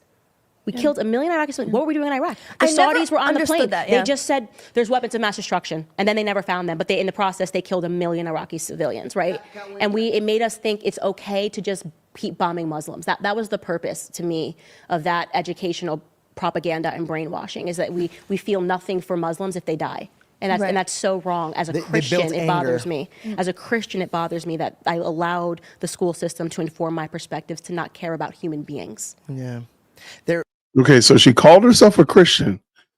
I'd never heard her actually explain how she became a Christian or anything that denotes that there was any.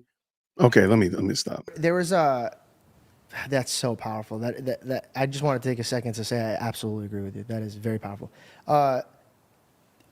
But painting your civilians or your citizens' mind, let's face it, television is war. Tell a vision. What vision are you telling your citizens? So when they are weekly programming, every time it's a weekly program, they're programming you to think of a certain thing. This is not new though, right? This is a tactic that's been since Jesus Christ. Like the king or whoever will be like, they're evil because this and this and that. You would think social media would kind of open each other's eyes to be like, oh, wait, hold on. Like, they're not that bad. They're actually, in America, it's a mixing pot, which means they're coming from other countries. You'd think they would be educated. How do we get our country to not be divided? Actually properly get educated, and I think this is the reason that they hate alternative media sources like me. You know, if you say they hate podcasting, they want to figure out how to control this, right? Yeah. Because suddenly their narrative is threatened, and I think that we are in the midst of a mass awakening. I would say to any person that's watching this is to know that anytime you are thinking in your head that these are always the good guys and you're referring to an entire religion, you know, an entire class of people, all women are this, all men are that, all Muslims are this, all Jews are this, you're being programmed. You have been programmed. Human beings are more complex. Alexander Solzhenitsyn is a person who was in the labor camps during the communist regime, and he came out and he wrote extensively about what they suffered. By the way, no one ever talks about the Christian Holocaust, 20 million Christians killed in Russia. And She talked about he it? was writing about it, and he says, everybody's capable, and I'm butchering this quote. We should find the direct quote because it's so powerful, that everybody is capable of good and evil, right? And he says the reason why it's not so easy to just go after evil and conquer it, or go after, good and put it up on a platform, is because at any moment, good can become evil and evil can become good. And I have seen that in this industry. And so people who throw things at me like, why would you talk to Andrew Tate? And look at what he said, 20 years ago or 10 years ago, whatever. Because I sense in him somebody that is capable of good. I see this transition happening, right? And I had nothing to do with this platform. Dude was the 8th most Googled person. He's obviously relevant, whether you like him or not. He is very relevant, and he's relevant because there is this spiritual emptiness inside of boys. They've been hit over their head over and over again and said, don't be a guy, don't be a guy, don't be a boy. Toxic masculinity. The toxic feminists have created this narrative that being a man is wrong. And in many ways, that being a woman is wrong too. You should want to climb the corporate ladder. Why do you want to be home with kids? Neither thing is okay.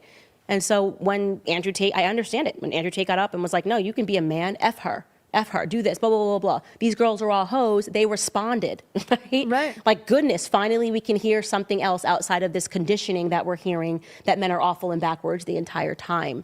And so, yeah, you have to constantly reassess. You have to constantly reassess people that surround you. Are they still a good person? I know that you were a good person 2 years ago. I've seen people in politics that still have platforms that I'm like, I don't know if you're a good person anymore. I don't think you're a good person. Just because you were a good person 5 years ago doesn't mean you're a good person now, Has money corrupted you? Has your own wants corrupted you? Has power corrupted you? Everything corrupts. So constantly take measure of the people that you're listening to and ask yourself if you think they are good people.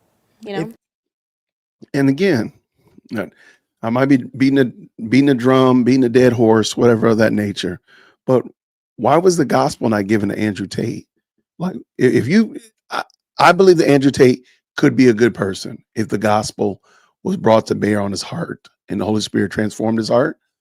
Yeah, I believe that Christ can use him and he can be a good person. No argument, because I trust that Christ can do that. But why didn't you bring it? Like, is he supposed to pull himself up by his spiritual bootstraps and make himself a good person? Like, why in all of that you just said there was Christ not brought into the equation? Like, I brought the gospel to bear when I spoke to Andrew Tate. I brought the gospel to bear when I spoke to this person, because the reason I believe that I should talk to him is because bringing the gospel to bear was very important to her. Candace never brings that up at all, ever. And I know if you're a Candy and you think like Jason just wants to talk bad about Candace because Jason hates Candace, okay. I can't convince you otherwise, whatever. But you can come up here to the front of the church, make sure you get close. Why is it that she never talks about the gospel? Why is there never an instance where she talks about, I was lost and I was dead in my trespasses and sins, but Christ came and saved me and made me alive in him? Why does she never talk about that? Why does she never talk about that? If that miracle happened in her heart, why does she never talk about it? Why never? Not even a passing glance. You won't. If you ever hear the gospel, sin, any of that mentioned, I'd be surprised, actually. I would be thoroughly surprised if you did. Let's finish this up. If you could restructure DC, because I know you don't like DC, if you could restructure, like for example, with Vivek, I said, I don't think lobbying should even be a thing. 100th first thing I was going to say. Okay, to me, that's bribery at a whole different level. And all of our politicians have been bribed. They all have been bribed, one way or the other. So that's the first thing that would go. What else would you change? Like, what if term limits go with that? Permits? Term limits. Because the promise is the issue is if you can just be in DC forever, right? Then you want to figure out how to enrich DC. This is your job now, right? How do I make my company, so to speak, more successful? Which is why you accept the lobbyists' bribes, because it's a lot of money coming from big pharma. It's a lot of money being offered to you from the military-industrial complex. That's what happened to Nikki Haley. She was in debt, right? And then suddenly she recognized that she could make a lot of money if she just promoted the military-industrial complex. We have to go to war all the time. War, war, war, war. You see Lindsey Graham, he's a total nut job. Bomb Iran. What the heck is wrong with you? Why are you saying that? Do you think you're representing the interests of the American people? Yeah. But what if you had term limits and you had to go back and be the American people? What if it's your children? Yeah. What if we're only here for 4 years, and then for the rest of the time, you got to be like us? Well, then suddenly bomb Iran and let's go to war doesn't really serve you. So the term limits should be established. I've gone back and forth about term limits. We do have term limits right now. The problem is people. It's the constituents, the people aren't willing to actually institute and implement term limits. That's it. My person is good, your person is bad. That's the argumentation. I'm kind of back and forth on it. I mean, if they made a constitutional amendment that 6 years and that's it, I wouldn't be opposed to it. But again, we have term limits now. The problem is the people aren't instituting and implementing the term limits. That's all. All you gotta do is just not vote for the person. That's it. Just boot them out, primary them out. That's it. Okay, let's go. Lobbying should not be accepted whatsoever. No bribes should be allowed. Yeah. Going to DC should be an act of service because you're not going to make a lot of money, right? But you want to change your country. You actually want to make it a better country. Right now, no, they want to be celebrities. It's like it's a Hollywood. Right. I told Vivek, I said the only thing, like I like to challenge my guests because I don't want to sit here and just kiss ass. And the one thing I challenged them on, I go, when I watched your guys' panel, I go, it was a comedy roast. If that's our leaders tearing each other down, what the hell are we doing? We're going to follow in your guys' footsteps. You guys are the people that we're teaching our kids to support and learn from.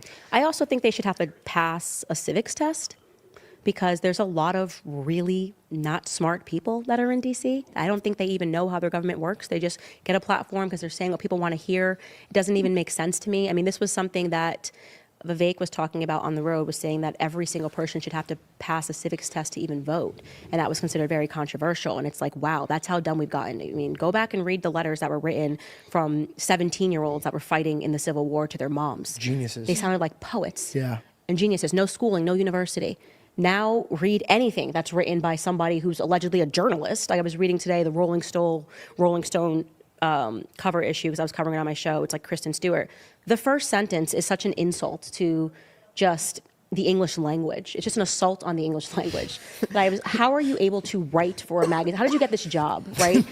And so now we're at the place where we're like, oh my God, no, if I have to know how many states there are and I can't vote, then that's not fair. Well, no, if you don't know how many states there are, Educate if you can't yourself. basic, then you shouldn't be voting because you could actually be voting us into harm. That's so funny. Too many people in speaking on subjects that they don't know Right. about. If you don't know about it, don't I'm speak too about dumb it. to do this, but I'm definitely smart enough to vote doesn't really make sense to me. I want to be a doctor and do surgery, but I don't want to go to school. Right. Are you going to open me up? Right. Especially another thing, if you don't pay tax. I gotta stop for a second. What did he say? This has got to be, somebody's gonna have to clip that out of there. Her talking about what she doesn't know, and you shouldn't speak on things you don't know. That is some crazy work. That is some absolutely insane work. I have nothing. That is some crazy work. Taxes, it's wild to me that you would be allowed to vote. If you don't pay taxes and you're just fully just on the tit, so to speak, why on earth are you able to vote on how I'm going to get taxed? Like, this doesn't make any sense to me, right? Like, Yeah. you're not a participating member of society if you're not voting, if you're not being taxed. Have you been in LA? You've got no skin in the game. I've been to LA many, many times. Have you ever lived in LA? No, I would never live in LA. What are your thoughts on homelessness? Do you live in LA? I used to. I go back and forth. I come for work, so I have a place in LA where I come and shoot and do stuff, but I mostly reside in Scottsdale, Arizona.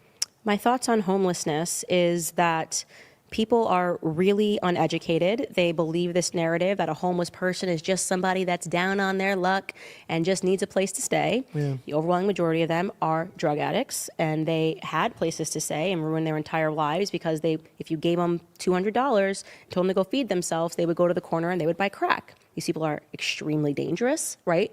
This whole concept of the poor, sad, homeless person, and the way you're going to help them is by giving them more money to spend is completely foolish and ridiculous.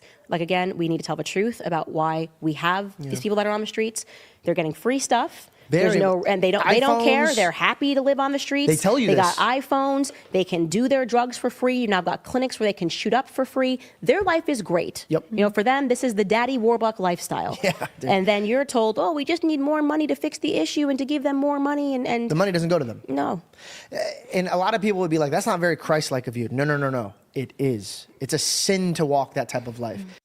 Okay, here we go. I'm gonna back up. Okay, because not George mentioned Christ and sin in the same sentence, so we got to give him a little bit of room on that one. All right, let's see what he's got to say here. Let's see. Whew, here we go. And to give them more money and The money doesn't go to them. no. And a lot of people would be like, that's not very Christ-like of you. No. It is. It's a sin to walk that type of life. I didn't realize this until I went to other countries and I looked around. None. And I asked my neighbor there, I go, hey, you guys have no homelessness. He goes, it's illegal. If you're homeless, you'll go straight to prison. So it pushes them to go get a job. And the reason why I want to push this is because when you're just given something, okay, let me give you an example. This is a perfect example. There's this guy that I know. He came from a very wealthy family, drug addict. Yeah, of course. Threw away his life. And I looked at him and I go, what the heck is wrong with you, bro? God has blessed you with such a fruitful life and you throw it all away.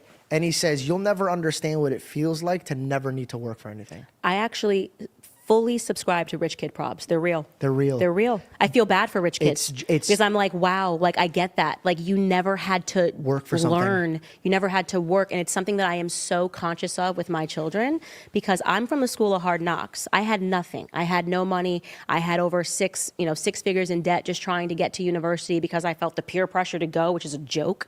You do not have to go to university and get a degree.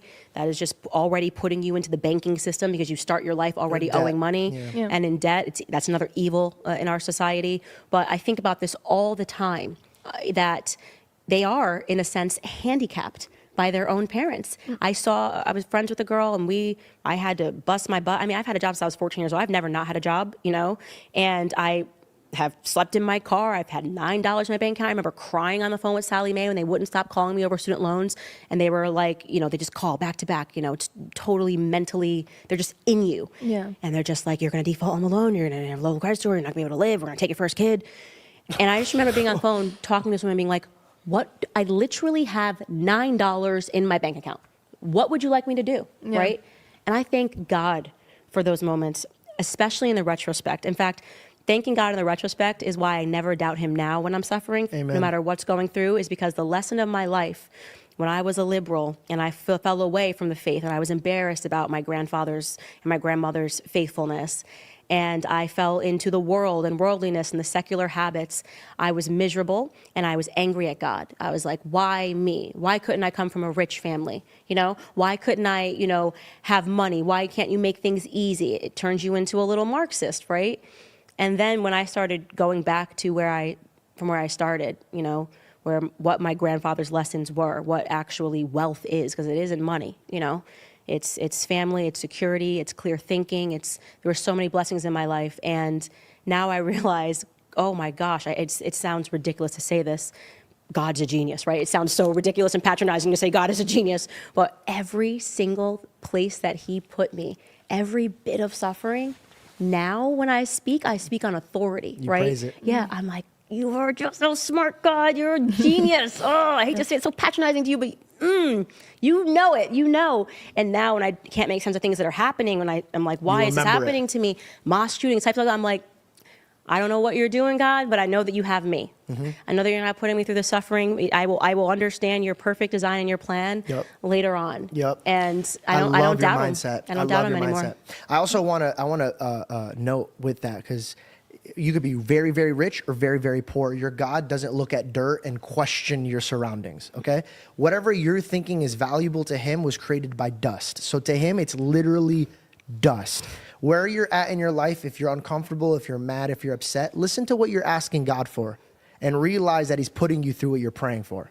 So if you want to be great, know that you have to go through things that will make you great. You have that obstacle. When you were like, I want to be a leading woman, I want to teach these people how to get out of it. And God's like, all right, man, but look how many obstacles I'm going to have to put you through because you need to mentally prepare yourself. I can't just give it to you. The best thing that God could give you is wisdom. And if you ask anybody who's wise, how do you get wisdom? It's really by absorbing what you're going through. Everything. Even if you feel like you're at rock bottom, examine it. Like really see, how am I here? Why am I here? And now when God pulls me out, how can I tell my brothers and sisters to get out of there? Really open up your eyes and fear nothing but the Lord. If you fear nothing but the Lord, then everything else is just literally a game. Life is a game and you're just building up. Very, very proud of you. Yeah. I have no idea what he just said. Created by dust, you get yourself out of it. I'm sorry, I don't know what. I have no idea. Scripture is void of that conversation that he just had. Wow. Yeah, I mean, like, anchoring yourself in God's word is what makes you wise, not the absence of conflict or the absence of challenges, struggles, or whatnots like that. That doesn't even make sense. That doesn't make sense. I mean, Daniel was basically one of the more perfect persons and prophets of the scriptures. He found himself in a lion's den. He found himself a prisoner in Babylon. I mean, he never went back to Jerusalem. He was probably 10, 12 years old when he was captive, led captive out of Jerusalem and never saw it again. Like, but he was faithful to God to the very end. I don't know what George was talking about. I have no clue. I have no clue. But what I do have a clue on, is Avenger said this. Candace probably heard of George Farmer from Parlor in 2018. You're wild. Absolutely. I mean, he was definitely somebody. Thank you so much for the $5 super there, my friend. All right, Deja Green says this with the $5 super. I have been to Dubai, and I could tell who the women were from Saudi versus the women from Dubai. Candace should actually visit a Muslim country. I do think she would benefit from going to the places that she capes for, and I agree with you 100%. Isla Tola with the $5 super says this. Isn't it amazing that the most foolish people always rail about how everyone else is stupid, that the country is full of idiots? And Candace has been doing it pretty hardcore in here. Thank you again for the $5 super. And he comes back with a 2 as well. Life is a game, George Janko. I mean, we can, to a degree, I can understand at the end of the day, life is really about making much of Christ, loving the Lord and keeping his commandments, as I like to say, honoring him. And at the end of the day, the rest of it really doesn't matter. I could give you that, but to say that life is a game, I don't know, man. That was definitely a lap too far. Let's finish this up. All right, let's see what Candace got to say. And by the way, whoever sent this to me, they told me that Candace was giving her gospel testimony. That's why I wanted to watch it. I've not watched it yet, and I also haven't heard the gospel. God, he's very intentional. God is so intentional. And yeah, your suffering is intentional. You have to suffer. You have to go through suffering in life. That is a teaching moment for you. And when you make it through suffering, you will be so much stronger. And I think that because I was forged in the fire, a lot of this stuff just seems so ridiculous to me. When people are like, how do you deal with all the mean comments? I'm like, what a blessing.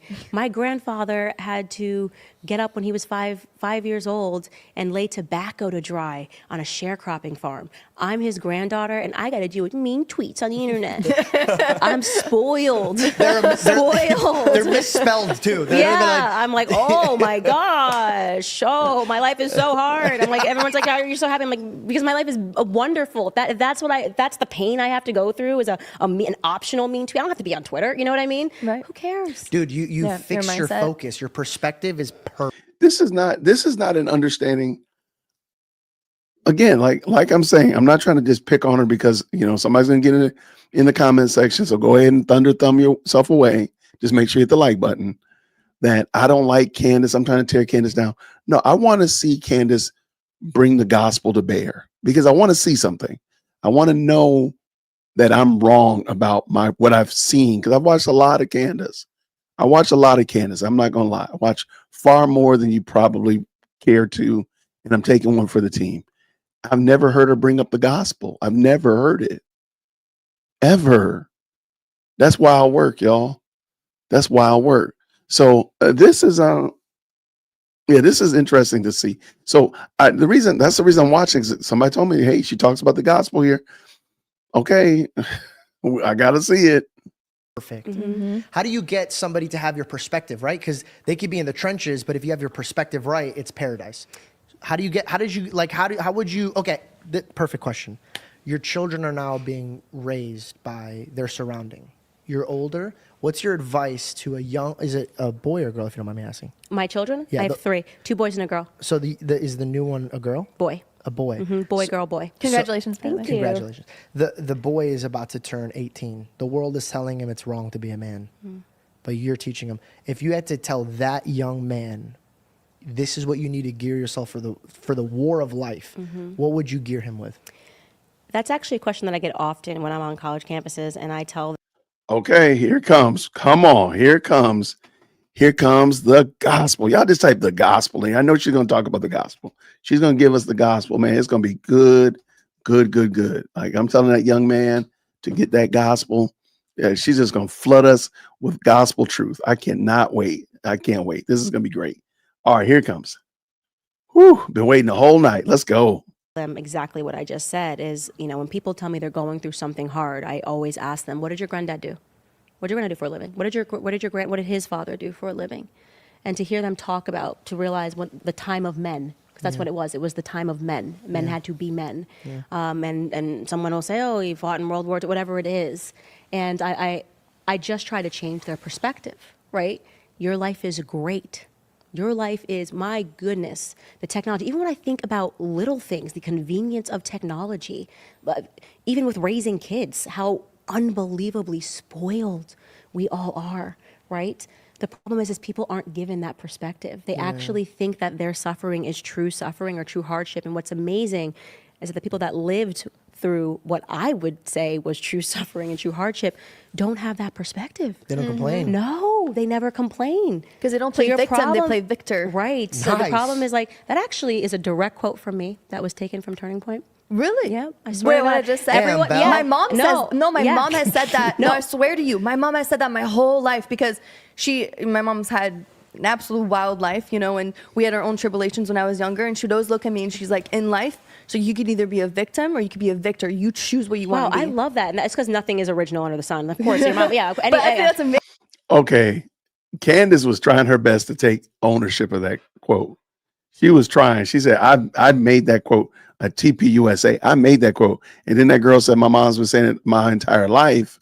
So she's clearly 25, 30 years old. So now she's like, oh, well, nothing new under the sun. Because I've heard that statement before. I would never say that I'm the one that said it. That's just crazy work. That's just crazy work. But that is some wild.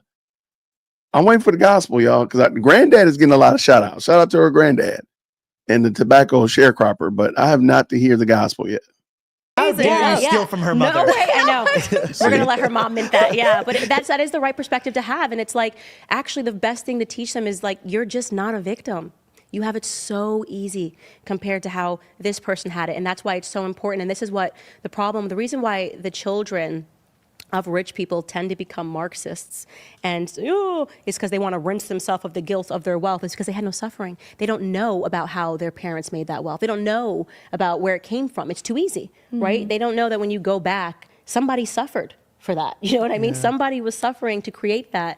And then unfortunately that person, whoever that person was, didn't do the right thing and raise you right and make you understand what they went through to achieve that success. And so it is incumbent upon parents that are successful to make sure that you raise your children with the right perspective. And even if you are a parent and you are not successful you think that, we're not making enough money. No, I actually find people with the best values come from homes where they don't have it all, right? Yep. Preach. Because they're That is so wild. That is some wild work because I say there's some wild work because Candace is actually the other side of the prosperity gospel. God wants you to be rich. You can name it and claim it. All you gotta do is give a seed offering and you can, get 100-fold return. whatever like that. She's literally the other side of it.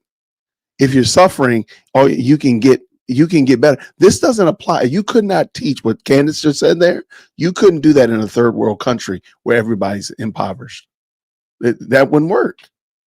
She wouldn't be able to use that. She wouldn't be able to say that. She'd need another quote unquote gospel to take to a third world country, because what she's saying right here doesn't work. It only works in a country that's prosperous. It would only work in the West. If she went to a poor Middle Eastern country, a poor country in the continent of Africa, even a poor South American country, this wouldn't work. She wouldn't be able to do it. Because everybody's broke. Nobody's got riches. Everybody's struggling. My great granddad was struggling, and his father before him. So what you talking about? We all struggling. We just struggling in 2025. That would not work anywhere else but in the United States or in the West. Perspectives are better. You have to work for it. And I think most of the time when somebody tells you something, you're not ready to hear it. So you're not going to take in what the person is telling you. But when it comes back to you having to deal with the problems at hand, those are the tools that are building you up to be the woman that you are, the same way that you got built up to be the woman that you are. Yeah. And so, yeah, they need those experiences, you know? I truly, from our perspective, right? Belle had a different upbringing that I had. She had more of a turbulence. Like a silver spoon is like degrading to what I had. Like I had everything. If I even pumped fake looked at something, I'd have it. Like I had everything my eyes ever had. My dad would literally spoil me to a degree where I tell her stories and I start feeling guilty. I'm like, all right, man, like maybe I should like not talk about my life. And people think I'm exaggerating, but my life was unbelievable, right? But how did I become the mindset that I have? My mom and dad focused on two things. Most importantly, God. I ain't nothing without God. They're nothing without God. And then two, they changed my focus into never wanting, but being grateful. So always working for it. I'll give you an example. If I was in music, if I wanted a microphone that was expensive, my dad wouldn't shorten it because he worked hard in his life, but he would make me perform in front of him and his friends for like freaking days, for freaking days, bro. It's embarrassing. And he'd be like, I don't believe you believe in the song. Get out of here. And I'm like, oh my God. So I realized that it has nothing to do with your wealth and it has nothing to do with you being poor. How are your parents raising you? It's everything about that. The reason why poor parents probably raise their kids better because they're probably around them more. And they're teaching them, I don't want you to have this life forever. I want you to know this and this and that. And then rich parents are like, you don't even have to worry about it. Here, have this. And you have no idea how bad you just poisoned your bloodline. Right. I totally agree. And victim mentality will always be a cancer in your life. Like no matter what you go through, just find a way to think about it and go, what a blessing. This is a blessing because, begin the sentence that way.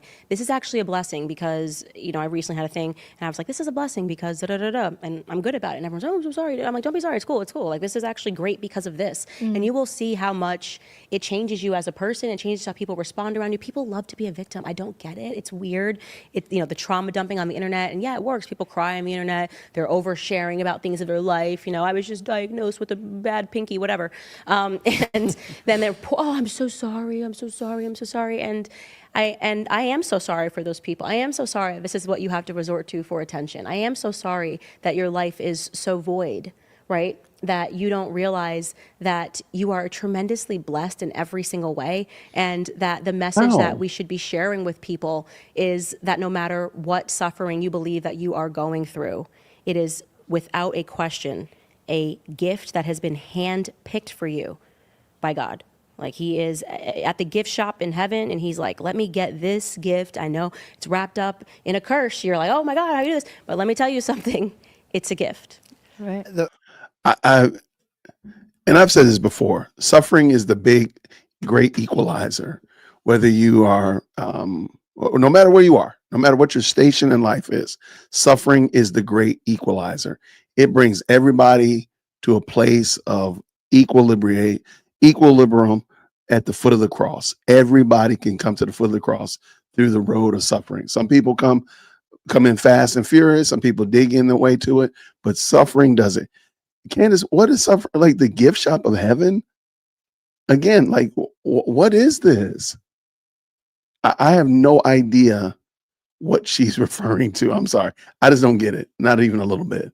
All right, we're almost done. Let's finish. The first thing I ever said on Impulsive was, well, my mom taught me, and I'll re-say it right here. It says, my mom used to tell me, the devil is never powerful enough. The devil could never take what God has installed in you. but he could blind you from where it takes you. Every tool that he uses is a lie. That's it. It's just a lie. He can never touch you. He can never affect you, but he can get you to give up what God gave to you. And so if you have something in your heart, if you have a skill set, if you're an artist, if you're in any way, shape, or form, you feel you're built a certain way, give it to God and watch it just blossom. My final question for you before you get going, you have to go shoot and all your stuff is, what is your, and you don't have to get too personal, but this is a question I really would love to know. What do your prayers look like with you and God? Well, yeah, that is a very personal question. You don't have to dive into like No, all no, the no, details. no. I but mean, like, I will be honest. When my husband and I pray together, it is just about, first and foremost, we just have a ton of people that we name that we ask him to, intercede on behalf of their lives. Like this is, we pray for this person, this person, this person, this person. So the majority of the prayer, I would say, is just praying for other people. I believe it or not, we pray for our enemies. no, that's beautiful. Yeah, and I mean it to people when I'm like, I genuinely wish you well. Because where you are at right now is such a dark place. If you can do these sorts of things, that like I can't even really be mad at you. I have to feel bad for like where you're at because I'm not there. And then it is just giving thanks, and without question, I always ask him for strength to continue doing his will in the world. Is probably that's a direct thing that I say in all of my prayers. Thank you for the continued strength to keep doing your will in the world. Amen. It was in my heart. It was like the first thing I wrote down that I wanted to know, and I'll say why. It's because when I look at you, I see a like legit soldier that got put here purposefully, and I really do mean that. I don't just butter up my guests. If I feel like I truly need to rebuke or influence, I'll do that. But when I sat with you, I really do feel like we're just taking away. You've been in the war a lot longer than us, so I just wanted to learn from your perspective. And honestly, I pray that none of your ego or anger, any emotions that the devil wants you to use, is ever used. And I just pray that not only you, but your bloodline is multiplied, and there's a lot of blessings that come your way. I really do. I really pray for that. Well, I just want to thank everybody watching, because I think people always come up to me and they say, I pray for you. And that is the only thing I ever ask people to do. If you ever want to help me, just pray, because obviously the prayers have been working, and God has given me the platform that I have today. And it is obviously a platform that I'm grateful to have, but it wouldn't be here without the people, that invested in me by watching a video, subscribing to my YouTube channel. Like everything that I have is because God gave me the strength and people believed in me. And so I will always be honest with them, no matter where it lands, no matter what firestorm I have to go through. Yeah. I just don't lie for a living, You're such a beautiful soul. Thank you. You guys are so sweet. Thank you so much for sharing with us. Yeah, that was awesome. Thank you so much. We'll have to do it again. I would love to. Yeah. I'd love to. That'd be awesome. Thank you so much. Where are you guys? I'll let you guys wrap, but where are you guys based? We travel around. So we're usually based in LA and then Arizona. Okay. But for our podcast, I don't know. I think I learned. Travel a lot. Yeah, I learned from Impulsive, because Logan would be so busy. Why don't you know where you live? A lot for his work, and I was like, "Whoa, this is actually genius." I'm not going to wait for my guests to come to me. I'm going to show them that I want to be there. So great. Yeah. You'll find success. And we were actually just talking about this like 2 days ago, talking about how like not a lot of people do that for their podcast, and it's such a different experience to come to the person, and it's a lot of fun. It get to is. We get to experience see their hometown and stuff, so it's cool. Yeah. Nashville's lit. Yeah. Great food, bro. We're gonna go walk around. Everybody's so positive. They're just a bunch of positive people. Look at this guy smiling back. I can see his And smile. all the hotels have country music, which I love country music. So I love being in like Babe, Tennessee she or has to Texas. go. Come on, I'm sorry, bro. So I'm so sorry. That's an jams. ad for Nashville. Visit Nashville. All right, thank you guys for watching. I'll see you guys next time. Okay. I don't know where the gospel was. I was told that she explained the gospel, her Christian conversion. That wasn't it. That was not it at all. No shades, whoever sent it to me, because I don't remember who it was that told me to watch it. But that was interesting. I will say this, that was interesting. However, it didn't give me what I was looking for, because I really wanted to know what was Candace Owens' understanding of the gospel. But you know who did give me what I'm looking for? That's Black Sigma. Thank you so much for the $5 super. Black Sigma says this: what you see is a whitewash of Candace without truthful confrontation, which George refuses to do. Therefore, George is a fraud. I can't disagree with you. I mean, I think I do think he's a good podcast host. He asks good questions. I'm sorry, his ability to maintain the conversation is good. I'm going to give him credit for that, but that's all I can give him. And I agree with you 100%. Ayatollah comes in with another $5. He says this: for Christians, all roads lead back to Christ. For Candy, all roads lead back to wealth and hardship that allows you to succeed financially. Kind of sus. No, I agree. Like, what was the gospel in that? Or like, again, I don't think Candace understands what Christianity is. And I'm not just trying to be harsh or being mean, but I don't think she understands it. And she professes that she was. Shout out. Thank you so much. Kimberly K. $5 super says this: Candace sounds like Shannon Sharp with a sharecropping grandfather stories cloak as testament. You know what? That is 100% correct. Shout out to that. Kimberly K. I forgot about Shannon Sharp's testimonies. You know what, though? I believe Shannon Sharp. Now that I do believe. I do believe Shannon Sharp was raised in the South. He was raised in the backwoods somewhere. I do believe that. I like Shannon Sharp, but I do think I do trust his story. But you're right, though. That is a very similar story for sure. Keep it going. Thank you. Avengers Assemble says this with the $5 super: how much of Candace's theology came from her husband? I don't know. How much did we even understand? I think it was interesting. She did not, because she was already Catholic at this point. She does not mention any Catholicism. She just mentions very general, very tertiary, very surfacey commentary about prayer and such God, Christ, and that kind of stuff like that. Nothing that resembles like it. There was no Catholicism that entered the chat, which I just think is interesting, though. And somebody said that earlier. Somebody said that they got bro theology, and I think that's a good a good word that you use. By the way, I quit playing bingo. By the way, I'm sorry, y'all. Let me bring it in real quick. Yeah, this was not the best show for it. There might have been a hunch or two in there. I'll give you that. But yeah, this one wasn't a good one for it. We'll play again tomorrow. But what we also, somebody did want to talk about it, and I want to give you an opportunity. I did ask the poll question. Did y'all want to go over Brandon Tatum at the where he said this is the Republican Jewish Convention, and it's only 15 minutes long. It's not very long. If y'all want to, just real quick in the chat, let me get some green hearts if y'all want to watch it. Apparently he does do a good job of explaining why Tucker Carlson doesn't represent MAGA. And I think there's a lot we could probably get from that. So if you want to, just give me some green hearts in the chat real quick as we do that. I got Australia Kingdoms with the $5. Says this: I get the whole fell the liberalism and return to the faith part. I went through that myself, but she never came out of liberalism. Clearly, I don't get how she came out of it. I'm right there with you. I don't see. Okay, how did you get out of it? Can you link Brandon's interview? I missed Brandon's interview. I missed it. This is not an interview. This is him. Here, let me bring it in so you know what I'm talking about.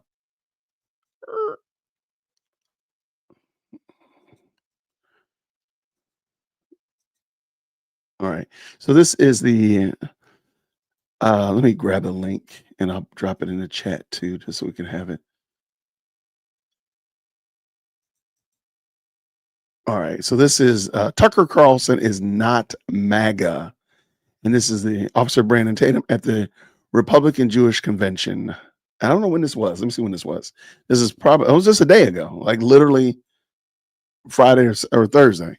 So we got a lot to go through. Let's. I'm gonna drop the link in the chat. Thank y'all so much for the green hearts. Let's make sure the volume is good. I think we are. Volume is nice and peaked. Let's go have some fun. Let's check it out, gentlemen and ladies.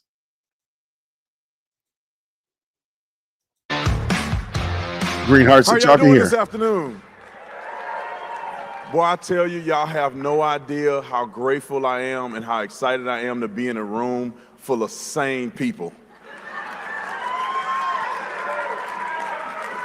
Now, some of you guys may be on social media like I am, and you can see the lunatics. They're still saying I'm getting paid $7,000 per post. So if anybody in here know the hookup, Can you hook a brother up and get me $7,000 per post, please? Get with Dylan Marks in the back. He will lead you where you need to be. But I'm excited because I think it's a calling on all of us to stand up with the relationship that we have with the state of Israel and our Jewish brothers and sisters. I am the most excitable person when it comes to this topic. And I will stand with my Jewish brothers and sisters to the very end.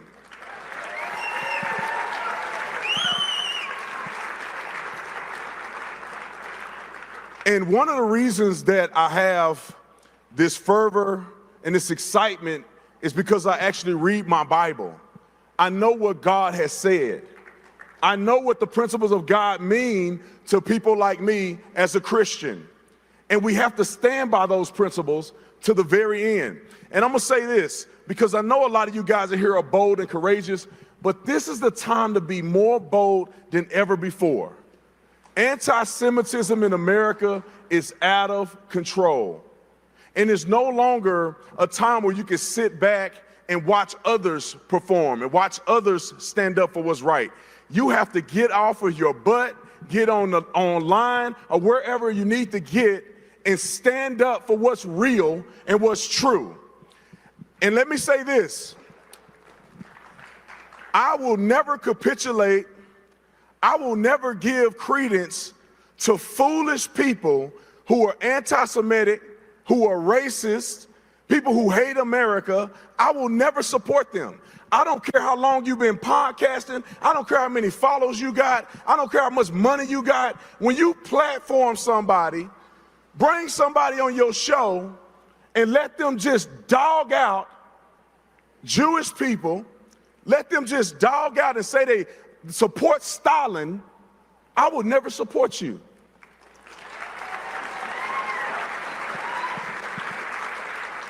I'm trying not to get crazy in here, but we got to stop being soft on this topic. We got to stop being soft on the topic. Let me tell you what cancellation is not. No one cares if you on your own social media platform and you spew whatever you want to say, whether it's stupid or not. We live in America and people have the right to free speech, but we don't have to platform you. We don't have to let you come on our programs and say stupidity and spew stupid stuff.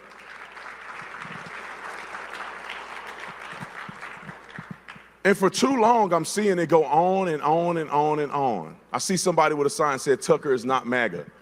I guess I got to put his name out there. That's not MAGA.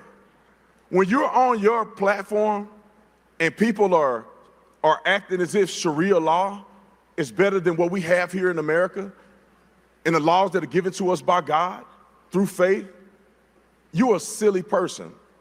If you are out here and you don't know whether or not Hamas is a terrorist organization or a political organization, you are a foolish person.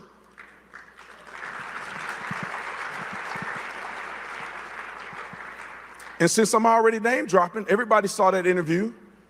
You have a guy say that he supports Stalin and that he was a big fan of Stalin on your show. You can have him on the show, but doggone it, you better push back on people like that. There's no way you can say that you're a Christian. There's no way you can say you believe in God and you support a person like Joseph Stalin, who did not believe in God, who killed so many people. Enough is enough. We're not putting up with it anymore. And I stand by our president. That's the reason why I voted for him, because he's a man of integrity. He's a man that stands on principles. And he's a man that's going to be true to what he said. Now, you can decide whether you like what he said or not, but you can guarantee that he's going to stand on what he said. And this is why I love Donald Trump. And when I watch Donald Trump and I see him with Bibi Netanyahu, I see people that operate in reality. The reality is that Israel is one of our greatest allies. And for people to think otherwise, you fall in one of two categories. You're either ignorant or you simply hate Jews. Quit lying to yourself. Quit trying to cover. You just hate Jews. Just say it. I don't want to hear I'm just asking questions no more. You're not just asking questions. Asking questions means you do your research first before you put something out into the atmosphere. It's not asking questions to make accusations. If you somehow think the Jews run the world, you are a fool. If you somehow think that Bibi Netanyahu runs Donald Trump, you are a fool. Donald Trump don't even run Donald Trump. That inner voice in his head that's saying, don't tweet that, don't do that. He like, whatever. I love you, Trump, if you're watching this. I'm just making a joke. Y'all better put a monitor here because I'm gonna talk for 35 minutes. But I'm so passionate about this, and it really changed my perspective because I need to give you guys a little background here. I'm a young guy from Fort Worth, Texas, never went outside of Fort Worth a day in my life growing up. We didn't even go to Dallas. Some of you in Texas, we were in Fort Worth, we never even went to Dallas. Dallas was it was a travel for us.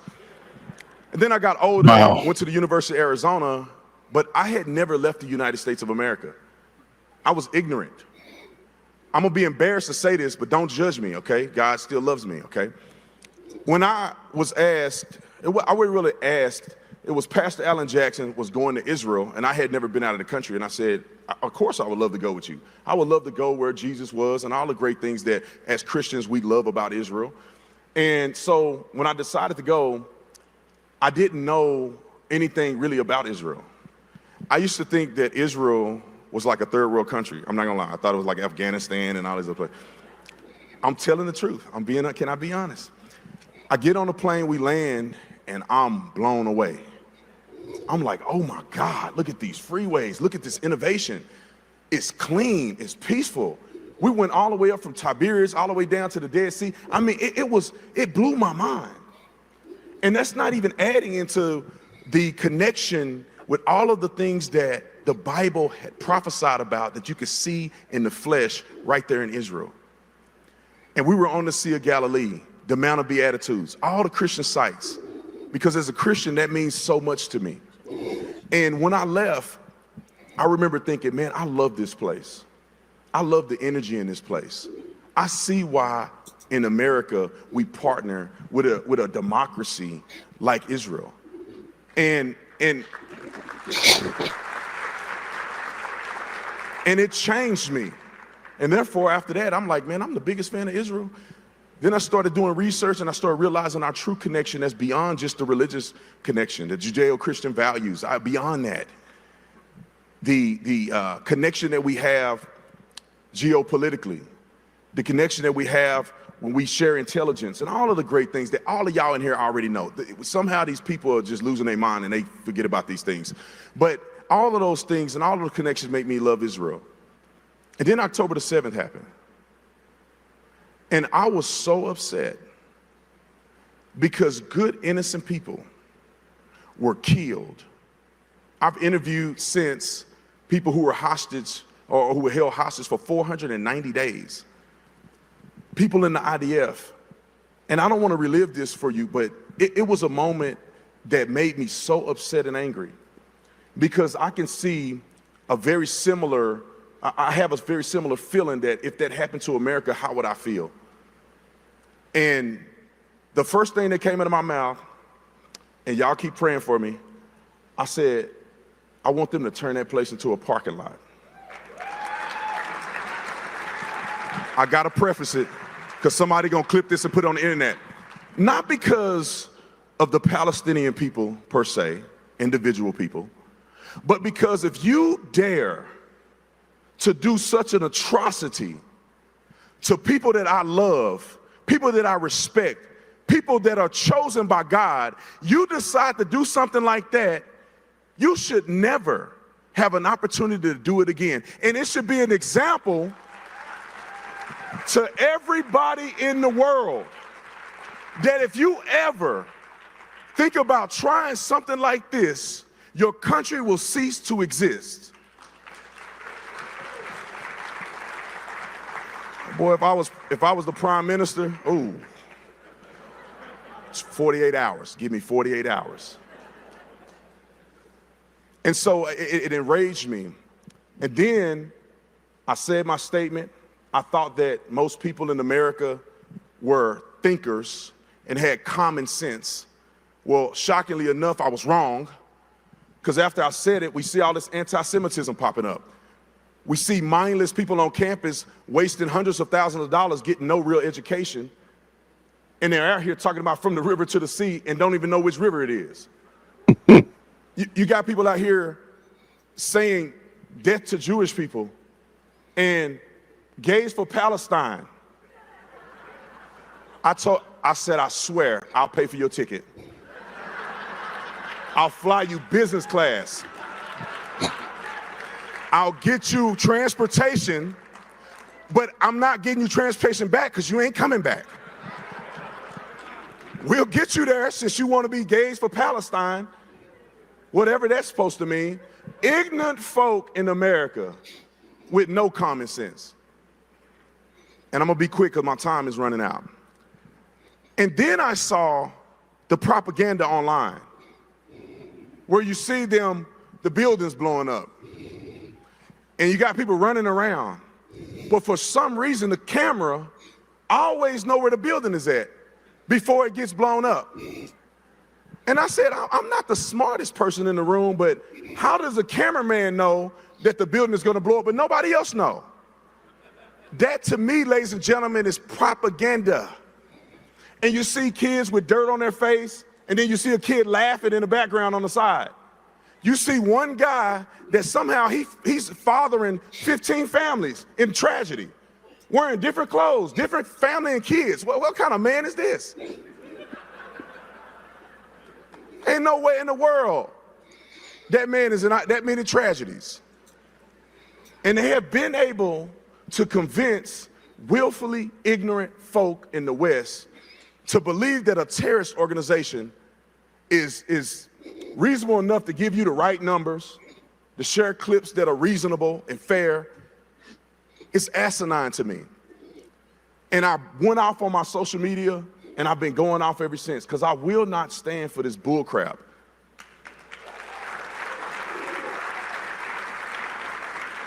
And I'm gonna walk off the stage with this. I want to encourage every single person sitting in this room. Do not allow the opportunity for you to be here, for you to just be here to hug people and say hi and drink some tea or whatever you do and slap high five. When you leave here, you better leave here different than the way you came. When you leave here, you better leave here more bold, more courageous, and standing up more than you ever have before.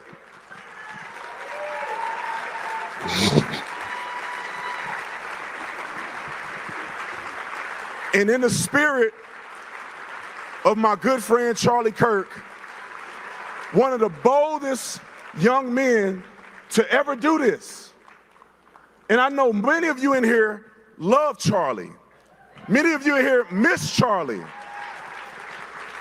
But I want all of you in here to have the spirit and courage like Charlie did, to stand up and do the right thing all the time.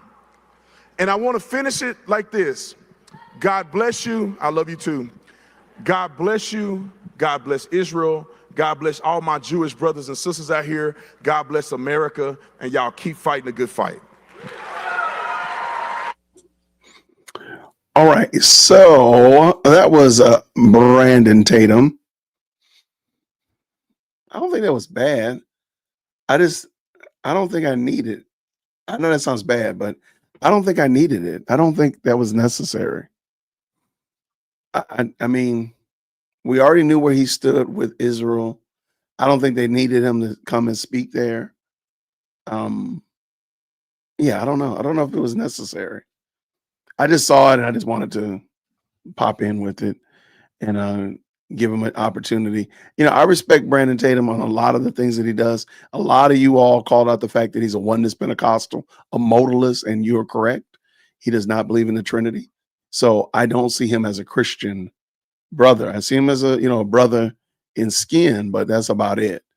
And yeah, I mean, and if you just do a search, Brandon Tatum, Trinity, Brandon Tatum, oneness, he explains his understanding of it, and it's pretty interesting because it's bad theology for sure.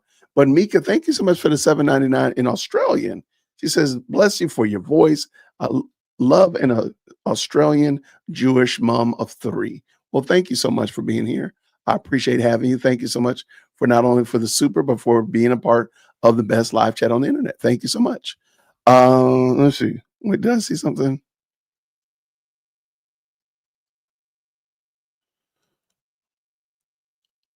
Is that who that is? Floyd Mayweather got honored at the. I'm not even messing with these people. I'm not even messing with. I didn't see Floyd Mayweather. That is wild. But I do want to. I'm going to end with this, and then we're going to get out of here. Yesterday, I did a video. Yeah, he's a modalist. He believes in that there are not 3 persons of the Godhead, but there's just one God that stands in different modes. Or T.D. Jakes stands in this belief. It's called oneness Pentecostalism or modalism, and that's where he believes. And I mean, Brandon Tatum says it. I mean, I'm not looking up. Let me just do it real quick.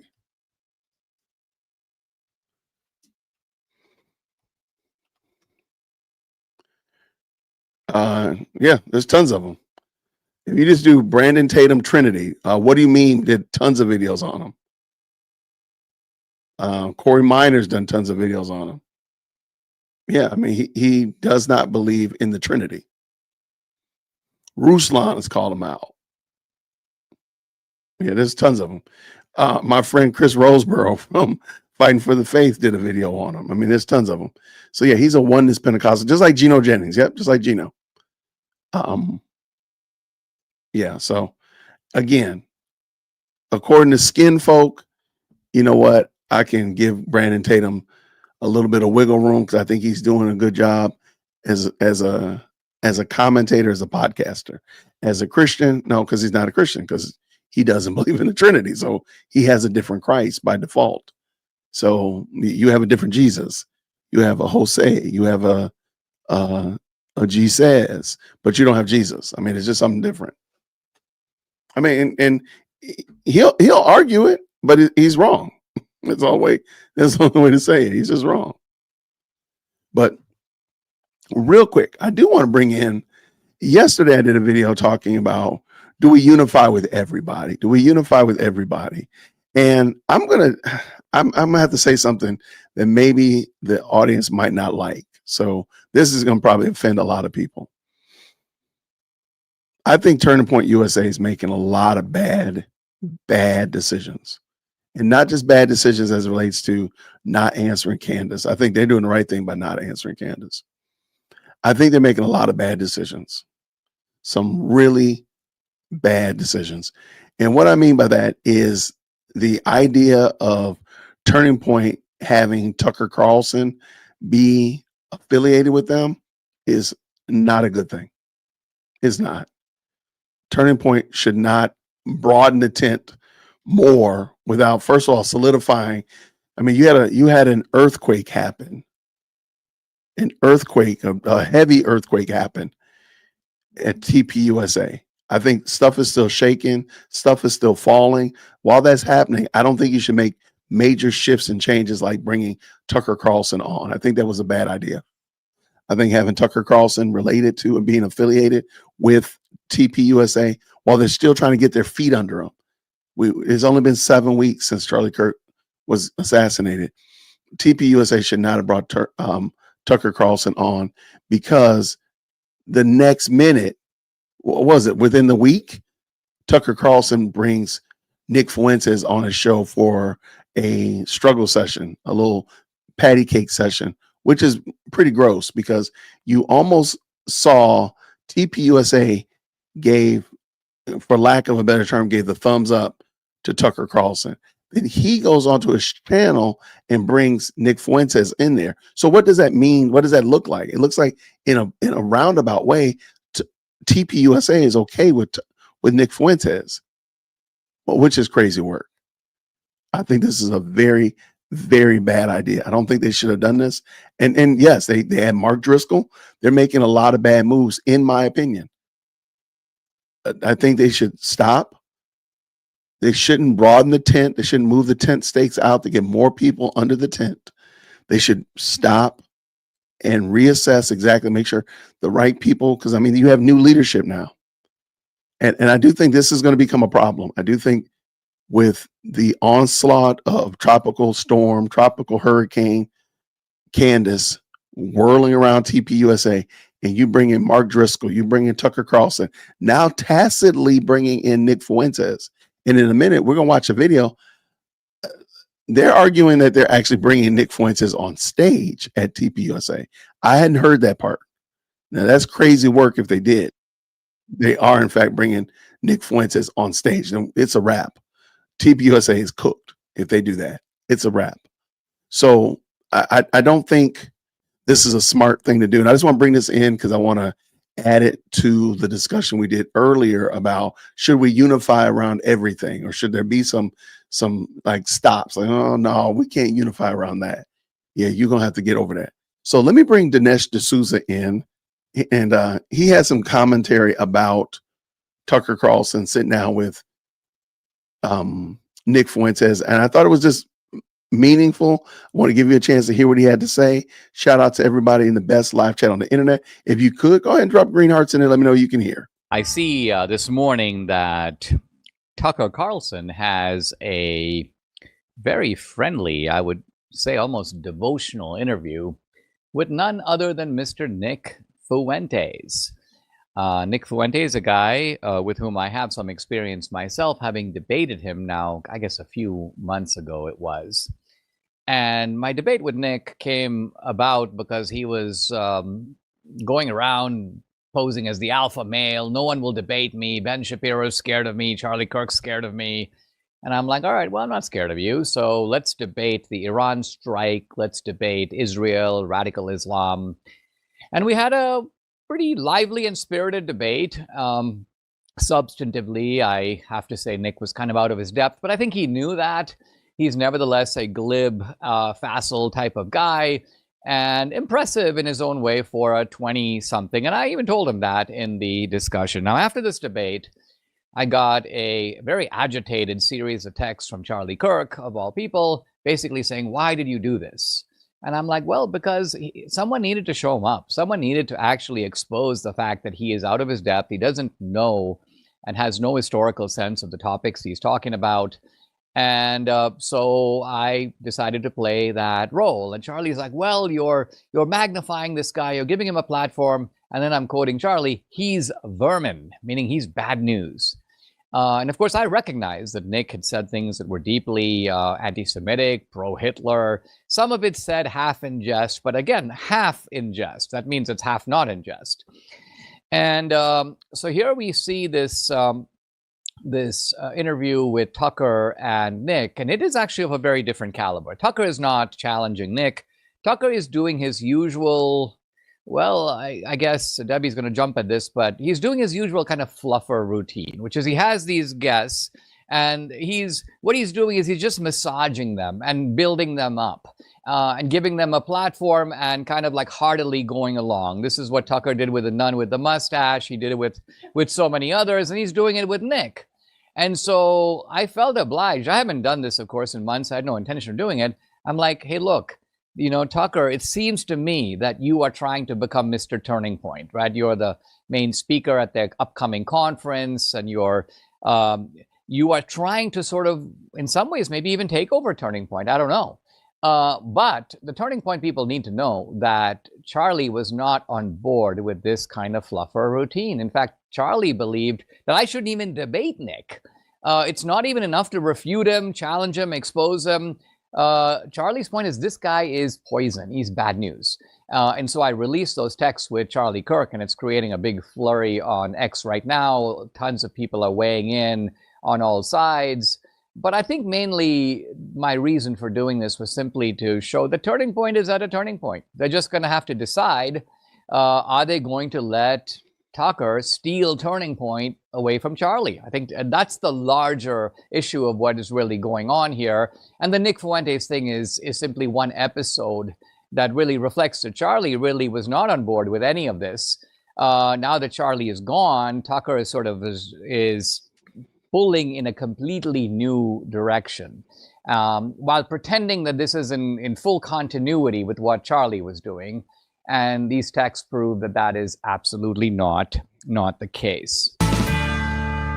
When I first came to America around 1980, I had $500 in my pocket. That's it. Now, if I'd been really frugal and not spent a penny of that money, what do you think it would be worth now? What could it actually buy now? This is an ad read. Sorry about that. This is an ad segment. So that one is over with what we're talking about. So I thought he mentioned that Nick Fuentes was going to be on TPUSA stage. So I must have heard that wrong. So I apologize for that. But I do think him being Tucker Carlson being in some kind of position is problematic. I do think that's a super problem, a gigantic problem. There's no way to make that not a problem. And him being on there and even getting him being on the Charlie Kirk podcast, for crying out loud, recently, I think that was a misstep. That was a horrible misstep. I do think if TPS USA asked me, they need to stop with the expanding out the tent.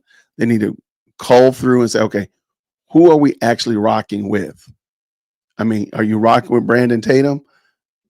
Okay. I mean, for the most part, I think his viewpoints align politically, at least, with Charlie Kirk. I don't know if Tucker's agreed with him politically. I don't think they agree with him spiritually, truth be told, either.